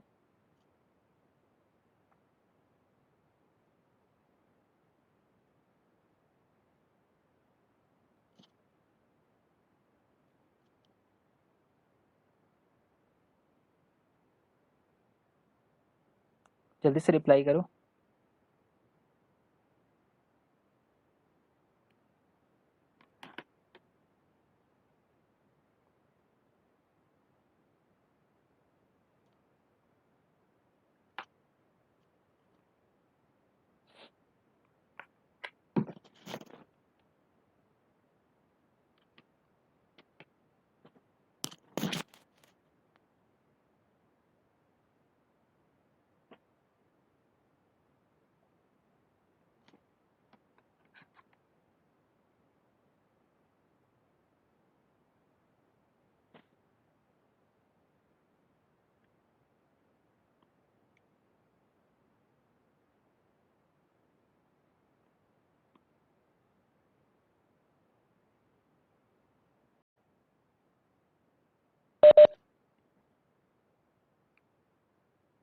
देखो बताना, ये चीज समझ में आ गया था, ये चीज समझ में आ गया था, F Z is equal to A Z plus B linear transformation का, एल टी का, सारा कुछ डिस्कस कर लिया हमने। अच्छा अब ये बताना, ये देखो ये चीज हमें हमने क्या लिया है, एक F Z is equal to A Z plus, मतलब लीनियर ट्रांसफॉर्मेशन नहीं है ये, ठीक है, एल टी नहीं है। यहाँ तक समझ में आ रहा है, ये जो हमने लिया है ये एल टी नहीं है। उसके बाद हमने क्या किया, देखो हमने इसको z is equal to infinity को देखना चाहा कि इन्फिनिटी कहाँ पे मैप कर रहा है, ठीक है, z is equal to infinity को देखना चाहा कि इन्फिनिटी कहाँ मैप कर रहा है। तो हमने हम दो केस बना सकते हैं, एक जहाँ पे a नॉन जीरो होगा और एक जहाँ पे a जीरो होगा, ठीक है। पर अभी फिलहाल के लिए हम छोड़ देते हैं इसको, केवल c नॉन जीरो लेके चलते हैं। ठीक है, सी नॉन जीरो लेके चल रहे हैं, ठीक है। तो हम एल हॉस्पिटल रूल क्यों लगाएंगे, ठीक है। एल हॉस्पिटल रूल लगाओगे भी तो सेम ही बात है, ऐसा कोई डिफरेंस नहीं है, वही चीज़ किया गया है पर दूसरे तरीके से, है ना। आप लगा सकते हो, एल हॉस्पिटल रूल लगा सकते हो, नोट कोई प्रॉब्लम नहीं है। पर actually infinity by infinity complex में भी इनडिटर्मिनेट बनता है, इसकी गारंटी नहीं है ना। तो इसलिए हमने क्या किया, जेड को कॉमन निकाल के इसे कैंसिल कर दिया और ए बाई सी ले आए। यहाँ तक बताओ ठीक है, यहाँ तक ठीक है, बताओ सबको समझ में आ रहा है यहाँ तक कि इन्फिनिटी कहाँ मैप कर रहा है, ए बाई सी पे। इन्फिनिटी कहाँ मैप कर रहा है, ए बाई सी पे, राइट। अब देखो, सी तो नॉन जीरो है हमारे पास, सी नॉन जीरो है हमारे पास, तो ए क्या हो सकता है, ए या तो नॉन जीरो हो सकता है। तो ए अगर नॉन जीरो हुआ तो इन्फिनिटी कहाँ मैप करेगा, ए बाई सी पे। और ए अगर जीरो हुआ तो इन्फिनिटी कहाँ मैप करेगा, जीरो पे। ठीक है, आगे बात ये समझ। तो इसमें इम्पॉर्टेंट क्या है, इसमें इसका बॉटम लाइन ये है कि हम जो z is equal to infinity ले रहे हैं can not be fixed point. ये कभी भी फिक्स पॉइंट नहीं बन सकता अगर आपका बाइलिनियर ट्रांसफॉर्मेशन मतलब बीटी है बट एलटी नहीं है वो।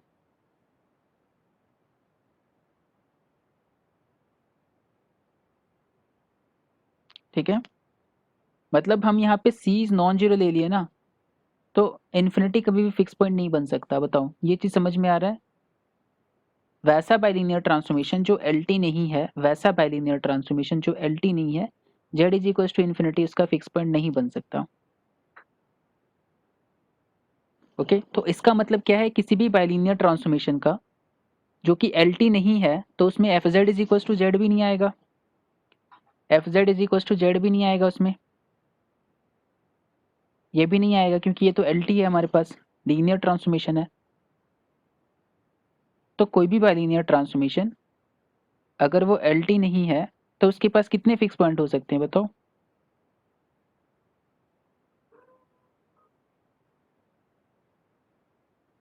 बताओ कितने फिक्स पॉइंट हो सकते हैं ऐसा बाइलिनियर ट्रांसफॉर्मेशन जिसका एलटी नहीं है। अब हमने ये भी शो कर दिया कि इन्फिनिटी उसका फिक्स पॉइंट नहीं बनेगा, ठीक है, कभी नहीं बनेगा उसका इन्फिनिटी फिक्स पॉइंट।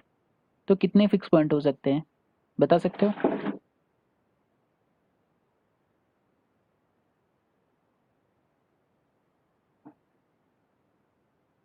0 1 2, ठीक है, और लोग बताओ।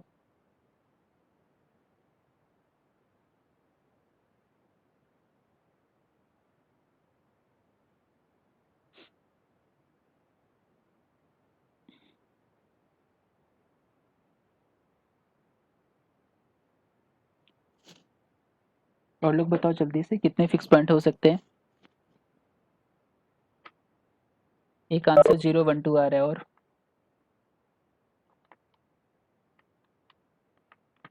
इन्फिनिटी जो है वो फिक्स पॉइंट नहीं बनेगा, एग्जैक्टली दो बनेंगे।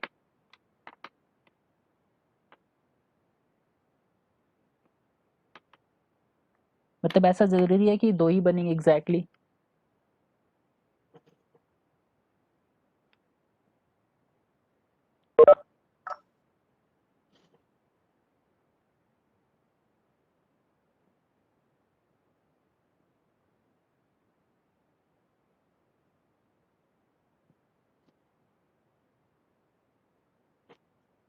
क्वाड्रेटिक इक्वेशन के दो रूट्स आ सकते हैं पर रिपीटेड रूट भी तो आ सकते हैं ना,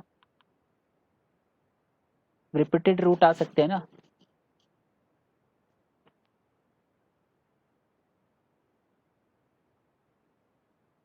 ठीक है, तो क्या हो सकता है, एटमोस्ट टू बोल सकते हैं और कुछ नहीं बोलेंगे ना। सो अगर फंक्शन हमारे पास, अगर फंक्शन हमारे पास F Z is equal to A Z plus B upon C Z plus D है और साथ में ये बाइलीनियर ट्रांसफॉर्मेशन है, A D minus B C is non zero और साथ में एल टी नहीं है, then it has, then it has at most two fix point. Infinity इसका फिक्स पॉइंट नहीं बनेगा सी इन्फिनिटी प्लेन पे भी।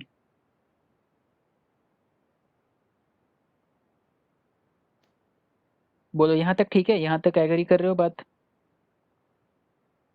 यहाँ तक एग्री कर रहे हो? एक एक क्वेश्चन देखो, बहुत फेमस क्वेश्चन है, विच इज टी जेड, हमारे पास डब्ल्यू जो है वो हमारे पास है ए जेड प्लस बी अपॉन सी जेड प्लस टी, ऐसा कोई है, which is A D minus B C is non zero, और ये तीन मैप को फिक्स कर रहा है, ठीक है, थ्री मैप्स को फिक्स कर रहा है, ये थ्री मैप्स को फिक्स कर रहा है। तो हमें ये बताना है कि एक्चुअली में कंडीशन क्या होगा, कंडीशन बताना है, ठीक है। तो देखो कंडीशन हम कैसे निकालते हैं, जीरो को इसने जीरो पे मैप किया, ठीक है। दूसरा, ये क्या कर रहा है, वन को वन पे मैप कर रहा है और इन्फिनिटी को इन्फिनिटी में मैप कर रहा है। तो हमें कंडीशन निकालना है कि हम कंडीशन बता पाएँ कि ये ऐसा बाइलिनियर ट्रांसफॉर्मेशन कैसा होगा, है ना? कैसा होगा ऐसा बाइलिनियर ट्रांसफॉर्मेशन?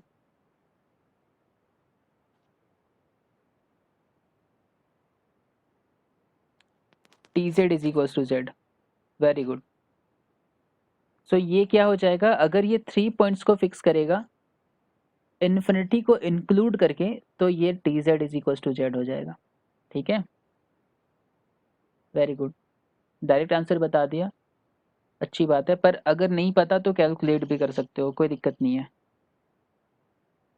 तो जीरो इज इक्वल टू क्या हो जाएगा, देखो जेड की वैल्यू जीरो रख दो, B by D is equal to zero. यहाँ से क्या निकल के आ रहा है, बी को जीरो होना चाहिए और डी को नॉन जीरो होना चाहिए, राइट। अभी हम प्रूव भी कर सकते हैं इसको, बस बताते जाओ, सबको समझ में आ रहा है जो हम लिख रहे हैं यहाँ पे?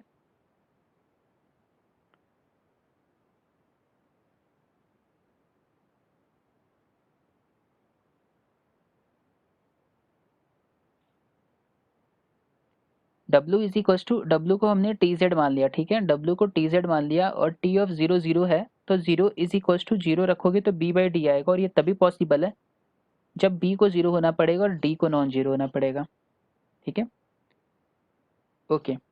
कोई कौन, अब कोई ये मत बोलना कि डी को इन्फिनिटी मान लेंगे तो क्या होगा, वैल्यू नहीं रखते इन्फिनिटी, है ना। A is equal to one is equal to क्या होगा बताओ, one is equal to A plus B upon C plus D, ठीक है। इसका मतलब क्या हुआ, A plus B is equal to होगा यहाँ पे से सी प्लस डी, तो दो चीज यहाँ से निकल के आ रहे हैं। तीनों कंडीशन अलग अलग चेक करते हैं, फिर तीनों को कंबाइन करते हैं, और इन्फिनिटी अगर करेंगे तो क्या आएगा हमारे पास, इन्फिनिटी का मतलब हो गया ए बाई सी, है ना, अभी हमने निकाला था। सो ए बाई सी इन्फिनिटी आ रहा है, तो इसका मतलब क्या होगा कि ए को तो नॉन जीरो होना चाहिए और सी को जीरो होना पड़ेगा, तभी इन्फिनिटी आ सकता है, और कोई कारण से नहीं आ सकता। इन तीनों को कंबाइन करके देखो क्या आ रहा है, इन तीनों को कंबाइन करके देखो क्या आ रहा है। So C equals to zero, B equals to zero, और A plus B is equals to C plus T, तो यहाँ से A is equals to D आ रहा है, राइट। इस चीज को देखो क्या आएगा, ये T Z is equals to A Z plus B upon C Z plus T, तो ये जेड नहीं आ गया,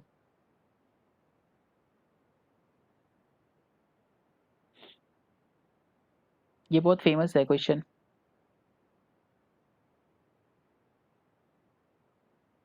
कभी भी कोई तीन पॉइंट फिक्स करेगा ना, वो जो फिक्स करेगा तीन पॉइंट, वो हमेशा ही क्या हो जाएगा, तीन पॉइंट फिक्स करने वाला बाइलिनियर ट्रांसफॉर्मेशन हमेशा ही आइडेंटिटी हो जाएगा, क्योंकि बाकी नॉन आइडेंटिटी जो होंगे वो एट मोस्ट टू फिक्स कर सकते हैं।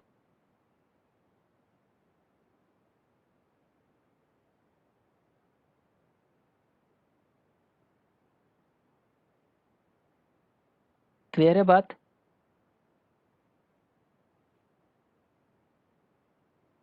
अगर कोई भी हमारे पास नॉन आइडेंटिटी होगा वो ज़्यादा से ज़्यादा दो फिक्स कर सकता है, ठीक है। तो अगर किसी ने तीन एलिमेंट को फिक्स किया, that means that transformation becomes, या वो बाइलिनियर ट्रांसफॉर्मेशन जो होगा वो आइडेंटिटी होगा, अदरवाइज नहीं हो सकता।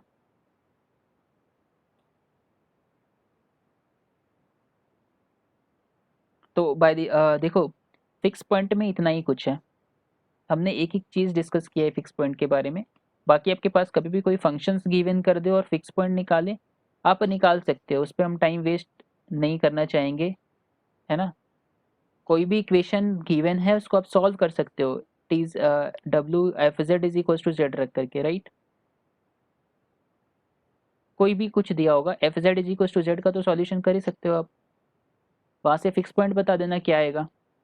और अगर कोई कॉन्सेप्चुअल क्वेश्चन हुआ तो यहाँ से आपका आंसर हो जाएगा, यहाँ पे हर चीज़ डिस्कस है।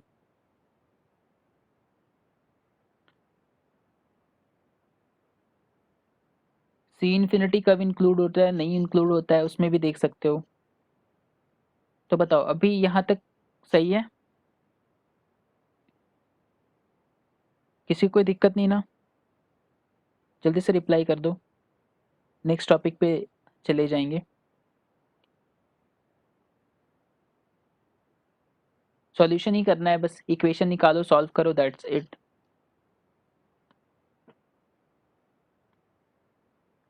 ओके, तो फिक्स पॉइंट के बारे में हर एक चीज़ हम बता सकते हैं, कब फिक्स पॉइंट होगा, कौन से फिक्स पॉइंट होंगे, कितने फिक्स पॉइंट होंगे, एवरीथिंग। ओके, अब एक चीज़ देखो जिसको हम बोलते हैं cross ratio. Under bilinear transformation cross ratio हमेशा प्रिजर्व होता है। क्रॉस रेशियो होता है क्या है मैं बता देता हूँ, इसको डिनोट करते हैं Z1, Z2, Z3, Z4। ये कोई 4 एलिमेंट है, अगर हम इसका क्रॉस रेशियो निकालें तो हम इसको बोलेंगे, देखो इसको भी याद करने का तरीका है, विच इज़ ऐसे याद करते हैं, पहले नीचे से स्टार्ट करो Z1 Z2, फिर ऊपर चले जाओ Z3 Z4, sorry Z2 Z3, ठीक है, फिर नीचे आ जाओ Z3 Z4 और फिर ऊपर चले जाओ Z4 Z1। ठीक है, सिंपल है। अगर मैं बोलूं कि आप क्रॉस रेशियो निकालो 1:2:4:1 का, तो क्रॉस रेशियो कैसे निकालोगे, 1-2 करो, 1-2 करो, 2-3 करो, 2-3 करो, 3-4 करो और 4-1 करो।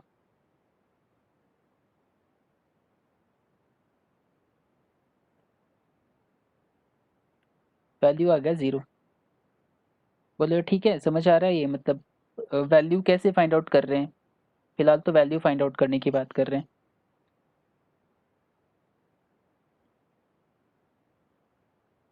चलिए क्रॉस रेशियो निकाल के बताओ, 1 आयोटा 2 एंड 3 आयोटा, ये सॉल्व करके बताओ क्या आएगा।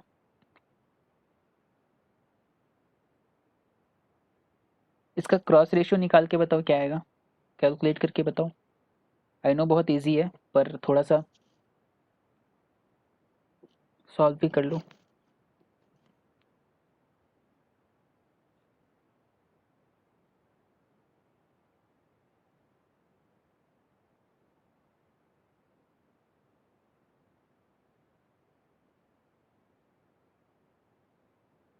वैल्यू बताना क्रॉस रेशियो का।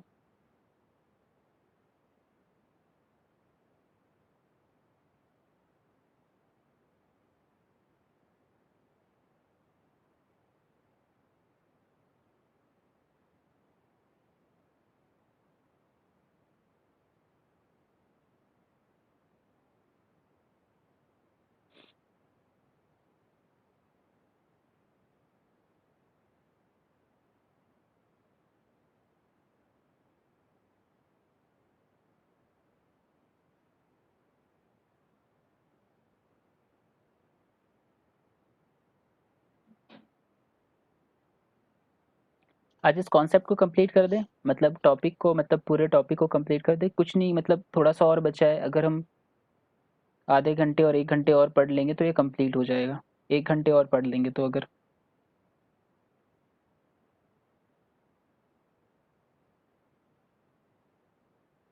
क्वेश्चन रह जाएंगे बस बताने को, है ना, प्रीवियस ईयर के क्वेश्चंस छोड़ के मैं कॉन्सेप्ट की बात कर रहा हूँ।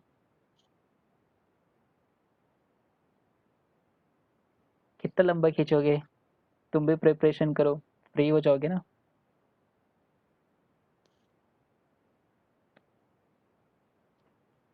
अच्छा ठीक है चलो, बहुत लोग एग्री नहीं कर रहे हैं। ठीक है चलो कोई नहीं, कल कर लेंगे, ज़बरदस्ती नहीं है।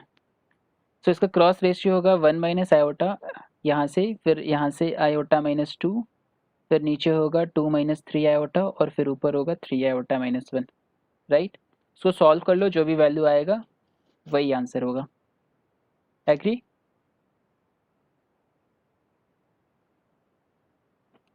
याद नहीं करना, ठीक है, याद नहीं करना, रटना मत, बस ऐसे ध्यान रख लो। Z1 Z2 Z3 Z4 का क्रॉस रेशियो निकालना है, तो नीचे से स्टार्ट करेंगे, Z1 माइनस Z2, ऊपर जाएंगे Z2 माइनस Z3, नीचे आएंगे Z3 माइनस Z4 और फिर ऊपर जाएंगे Z4 माइनस Z1। याद करने का ट्रिक है। अब क्या यूज़ है इसका, अगर हमारे पास कोई भी function w is equal to F Z है और एफ जेड कोई बाइलिनियर ट्रांसफॉर्मेशन है, तो हम जो यहाँ से यहाँ पे जो क्रॉस रेशियो निकालते हैं, मान लो यहाँ पे कोई भी बाइलिनियर ट्रांसफॉर्मेशन हो सकता है, ए Z plus B upon C Z plus D. Okay we will calculate, आप कैलकुलेट कर लो उसको, टाइम वेस्टिंग है तो मैं बस वो देखना चाह रहा था कि आप उसको रख के लिख पा रहे हो या नहीं। मेन याद करने का पर्पज़ था कि आप उसको याद कर लो।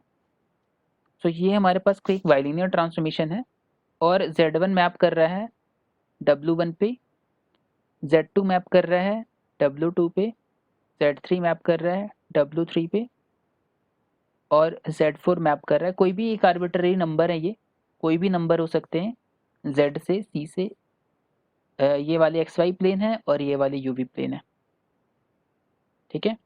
तो अगर Z1 W1 पे मैप कर रहा है, Z2 W2 पे मैप कर रहा है, Z3 W3 पे मैप कर रहा है और Z4 W4 पे मैप कर रहा है, और ये हमारे पास कोई एक बाइलिनियर ट्रांसफॉर्मेशन है, तो इनका क्रॉस रेशियो हमेशा प्रिजर्व होता है। प्रिजर्व इन द सेंस कि Z1 Z2 निकालो, Z3 Z4, मतलब क्रॉस रेशियो निकालो इनका और इनका क्रॉस रेशियो निकालो, ये हमेशा इक्वल आएंगे,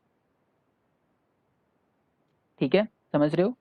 मतलब अगर आप कैलकुलेट करोगे Z1 minus Z2, Z2 minus Z3, Z3 minus Z4, और अगर आप कैलकुलेट करोगे Z4 माइनस Z1, सेम इसी तरीके से W1 जैसा फॉर्मूला इधर लगाया वैसा ही इधर लगाना है, ठीक है, ये हमेशा ध्यान रखना। चेंज कर दोगे आंसर चेंज हो जाएगा। सो जैसे यूज़ किया है वैसे ही यूज़ करेंगे इधर भी।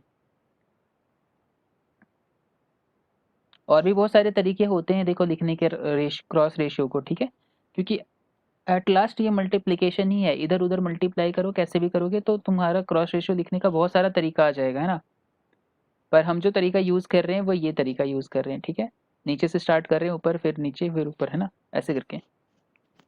तो ये हमेशा प्रिजर्व होता है, कोई भी अगर बाइलिनियर ट्रांसफॉर्मेशन है तो उसका क्रॉस रेशियो हमेशा प्रिजर्व होता है, ठीक है। अब ये हमें बहुत बेनिफिट करता है,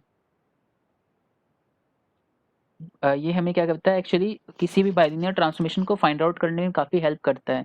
तो ये मेन पार्ट क्या है इसमें, क्या है कि क्रॉस रेशियो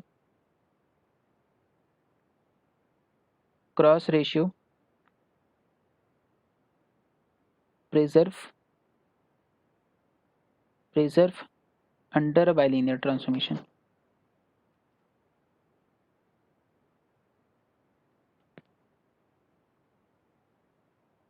ये चीज़ समझ में आ रहा है क्या हो रहा है, मतलब क्या कह रहे हैं, इसमें क्या कॉन्सेप्ट यूज़ हो रहे हैं, समझ में आ रहा है।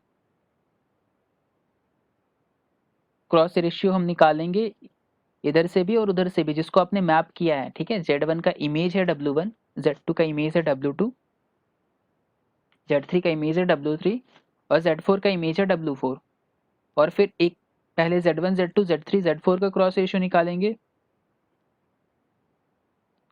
फिर W1 W2 W3 W4 का क्रॉस रेशियो निकालेंगे, और ये जो भी होगा ये प्रिजर्व करेगा, ये इक्वल होगा।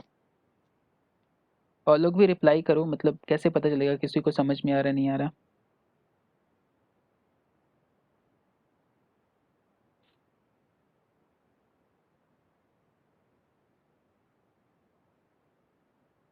ठीक है, तो एक लास्ट स्टेटमेंट लिखते हैं, उसके बाद लीव कर देते हैं क्लास।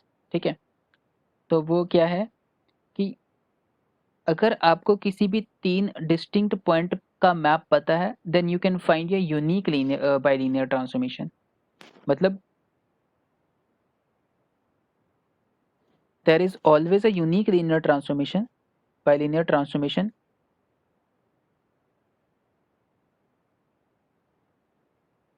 नहीं, बाइलिनियर ट्रांसफॉर्मेशन फाइंड आउट करने के अलावा और 1-2 एप्लीकेशन में बताऊँगा, वो क्या है एक्चुअली।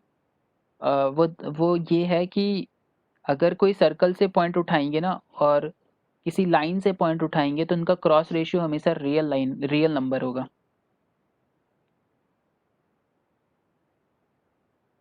ठीक है, कोई भी अगर हमारे पास सर्कल होगा और उससे पॉइंट उठाएँगे, और कोई भी सर्कल है, उससे अगर 4 पॉइंट उठाएँगे हम, और कोई भी लाइन है, उससे 4 पॉइंट उठाओगे और इसका क्रॉस रेशियो फाइंड आउट करोगे, ये हमेशा ही क्या होगा, एक रियल नंबर आएगा।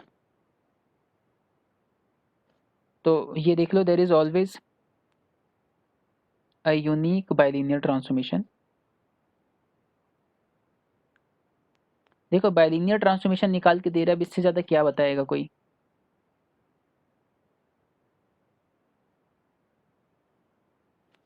There is a unique bilinear transformation which maps Z1, Z2, Z3 to the 3 distinct point।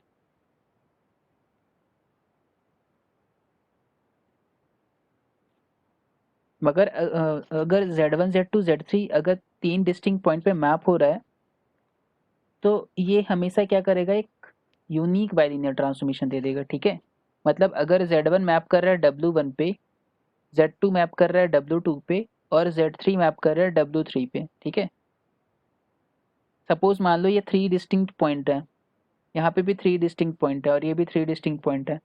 तो यहाँ पे हमेशा क्या आएगा, हमारे पास यूनिकनेस आ जाएगा, यूनिक बाइलिनियर ट्रांसफॉर्मेशन आ जाएगा। समझ रहे हो बात को। क्रॉस रेशियो क्या करता है, बाइलिनियर ट्रांसफॉर्मेशन फाइंड आउट करके दे देता है।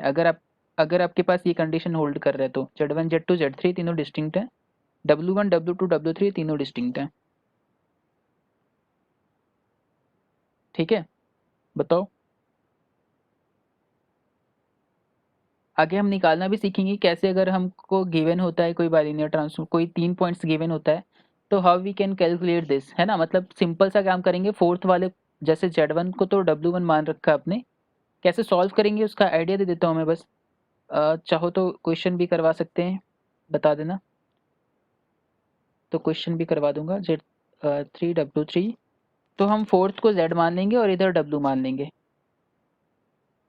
4 डिस्टिंक्ट हो गया, तो मतलब इमेज तो मिलेगा ना तुम्हें। 4 डिस्टिंक्ट का मतलब नहीं बनता, 4 डिस्टिंक्ट है तो 3 ही को लेना पड़ेगा, क्योंकि तुमने कोई क्वेश्चन सॉल्व किया है क्या। अगर कोई क्वेश्चन सॉल्व करोगे तो तुम्हें पता चलेगा कि हमें 3 पॉइंट्स की जरूरत पड़ती है। Z1 माइनस Z2 यहाँ पे रखोगे, यहाँ पे क्या रखोगे, Z3 माइनस Z4, और Z4 तुमने क्या माना है, Z माना है। ठीक है, और सॉरी, Z2 माइनस Z3 होगा ये होगा हमारा Z3 माइनस Z4, और ये होगा हमारे पास Z4 माइनस Z1। ठीक है, तो Z4 को हम क्या मानेंगे, Z, और W4 को क्या मानेंगे, W।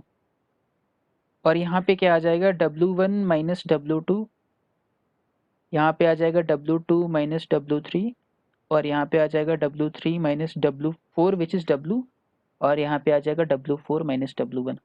तो देखो, यहाँ से Z निकलेगा, यहाँ से W निकलेगा, तो W in terms of Z निकाल सकते हो, W is equal to F Z निकाल सकते हो, या Z is equal to F W निकाल सकते हो।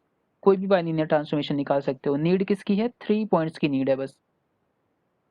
फोर्थ ले लोगे तो कांस्टेंट आ जाएगा, फिर तुम ट्रांसफॉर्मेशन नहीं निकाल पाओगे, है ना। तो कोई भी 3 पॉइंट्स को उठा के निकाल लो, यूनिक बाइलिनियर ट्रांसफॉर्मेशन आ जाएगा। ठीक है, तरीका यही है निकालने का। आप बस क्रॉस रेशियो रख दो, वहाँ पे वैल्यू रख दो, you can get your answer.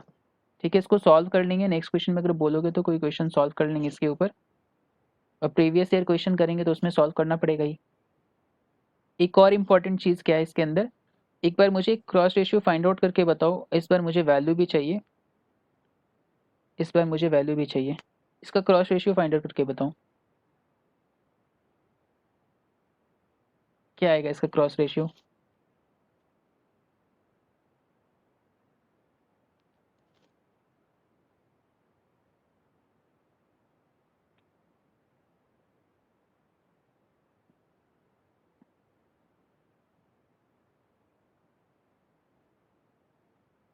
एक बार क्रॉस रेशियो फाइंड करके बताओ इसका जल्दी से।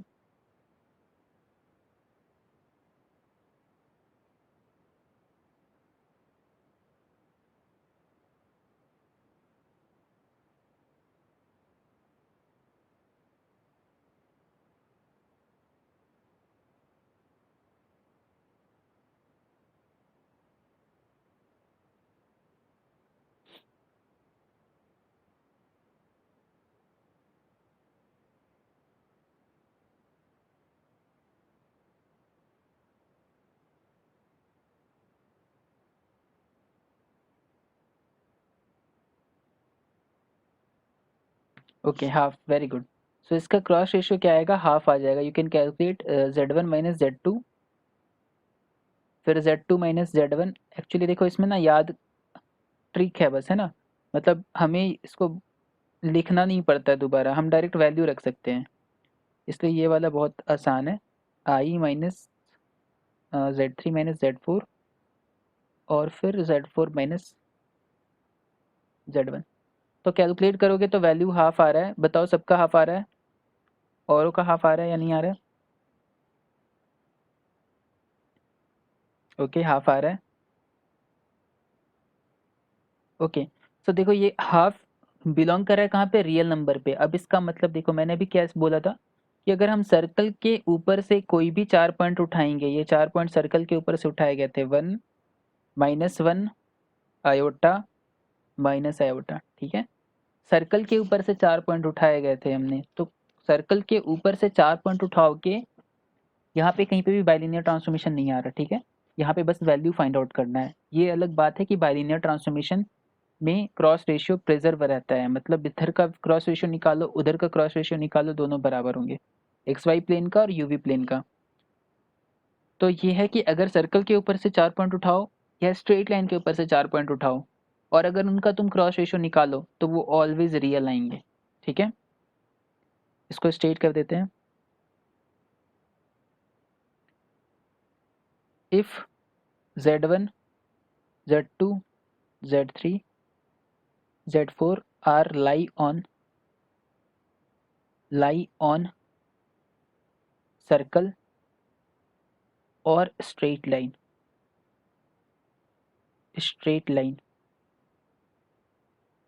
then its cross ratio is always real।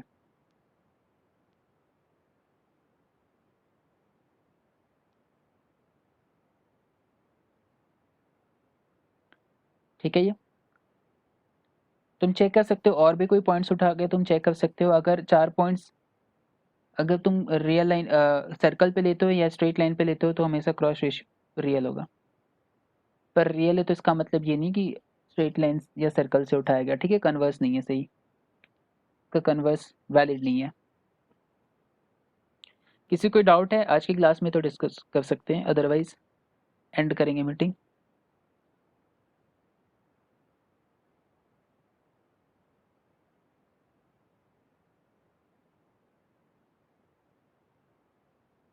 कुछ भी पूछना है पूछ लो। रिवाइज ज़रूर करना, बहुत सिंपल सा टॉपिक है, इसके अंदर का क्वेश्चंस अच्छे से करना आना चाहिए, ठीक है। बाइलिनियर ट्रांसफॉर्मेशन बहुत इजी टॉपिक है, ठीक है, बस दिखता बहुत ज़्यादा लेंदी है, पर ऐसा कुछ है नहीं कि तुम थोड़ा सा दिमाग अप्लाई करोगे ना तो। कॉन्सेप्ट छोटे छोटे कॉन्सेप्ट है, जैसे आज मैंने रियल पे कॉन्सेप्ट बताया कि रियल पे होंगे तो क्या होगा, फिक्स पॉइंट पे कॉन्सेप्ट बताया, क्रॉस रेशियो पे कॉन्सेप्ट बताया। सो इन सबको याद रखो। Invariant F Z is equal to 1/z, इन इस पे कॉन्सेप्ट याद रखना। नेक्स्ट क्लास में मैं इन्वर्स पॉइंट बताऊंगा, ठीक है, इन्वर्स पॉइंट जैसे इन जेड इज इक्वल टू 0 का इन्वर्स पॉइंट इन्फिनिटी, ऐसे करके बताऊंगा। तो इन्वर्स पॉइंट याद रखना और नेक्स्ट लेक्चर ही एंड हो जाएगा, उसमें हम मेनली डिस्कस कर लेंगे कि सर्कल पे सर्कल कब जाता है, सर्कल से स्ट्रेट लाइन पे कब जाएगा, कौन से प्लेन पे कब जाएगा। है ना। इंटीरियर को अगर सर्कल पे भेजना हो या बाहर के सारे पॉइंट्स को अगर सर्कल पे भेजना हो, सर्कल के अंदर भेजना हो तो कैसे भेजेंगे, वो सब हम नेक्स्ट क्लास में देखेंगे। इनवर्स पॉइंट नेक्स्ट क्लास में देखेंगे और कुछ बच नहीं रहे हैं, ठीक है। कन्फर्मल मैपिंग देखेंगे नेक्स्ट क्लास में, ठीक है। उसमें आइसोगोनल वगैरह देखना पड़ता है ना, डिफरेंशिएशन देखना पड़ता है, जहाँ पे नॉन जीरो है वहाँ पे वो आइसोगोनल हो जाता है। तो वो सब चीज़ देखेंगे लास्ट क्लास। तो कल इसका थ्योरी का लास्ट क्लास हो जाएगा, बाकी क्वेश्चंस के बचेंगे, है ना। एक दो दिन में वो भी हो जाएगा। मैं चाहता हूँ जल्दी से जल्दी ख़त्म हो जाए ताकि तुम लोग भी फ्री हो जाओ, इससे कम से कम और अपना अच्छे से करो। ये क्लास लेने के लिए भी तो थोड़ा सा एक माइंडसेट करना पड़ता है। उधर के 1 घंटे जाते हैं, बाद के 1 घंटे जाते होंगे ऐसे।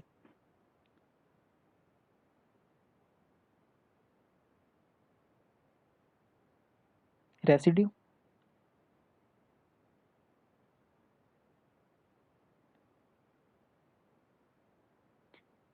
बताओ, रेसिड्यू ना किसी भी एक डोमेन, डोमेन बताओ, डोमेन क्या है, फिर रेसिड्यू निकलेगा। रेसिड्यू निकालने के फॉर्मूलेज याद है ना। Residue of function F Z at Z is equal to Z not क्या होता है हमारे पास, अगर सिंपल पोल है so limit Z tending to Z not minus Z not F Z, ठीक है। ये रेसिड्यू हो गया। अगर residue function of F Z निकालना है और पोल आ गया हमारे पास Z is equal to Z not पे, तो ये हमारे पास क्या आ जाएगा, 1/n-1 factorial limit Z tending to Z not. लेकिन यहाँ पे मल्टीप्लाई क्या होता है, Z minus Z not to the power N, ठीक है। और यहाँ पे ये हो जाता है D over n-1 upon D Z to the power n-1 Z minus Z not into F Z, ठीक है। ये होता है। और अगर रेसिड्यू निकाले at Z is equals to infinity, so ये सब फॉर्मूला बस याद रखो, क्या दिक्कत है इसमें, सारे रेसिड्यू का नेगेटिव,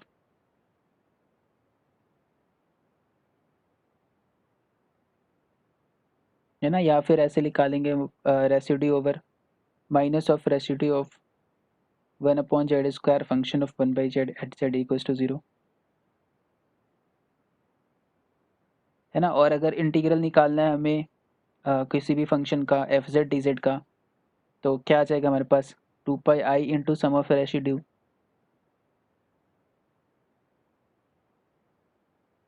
और या फिर क्या आ जाएगा हमारे पास, रेसिड्यू इन्फिनिटी का निगेटिव आ जाएगा, बस सिंपल। वहाँ पे नेगेटिव था, यहाँ पे पॉजिटिव हो जाएगा, इंटू 2πi।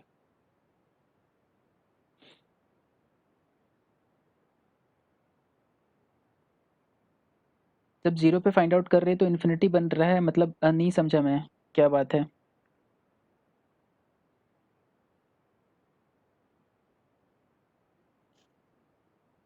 रेसिड्यू कभी भी इन्फिनिटी नहीं आएगा, ठीक है।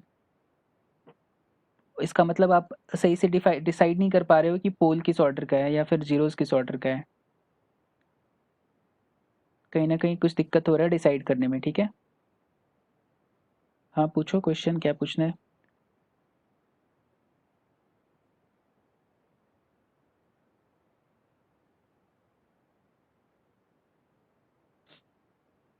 यहाँ पे n हो जाएगा।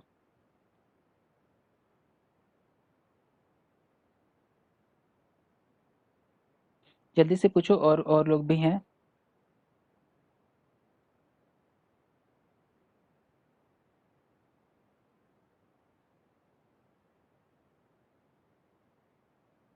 अगर डोमेन गिवन है z इज इक्वल टू 1, तो इन्फिनिटी पे क्यों कैलकुलेट करेंगे, जब तक इन्फिनिटी से नहीं पूछा जाएगा इन्फिनिटी पे नहीं कैलकुलेट करेंगे, ठीक है।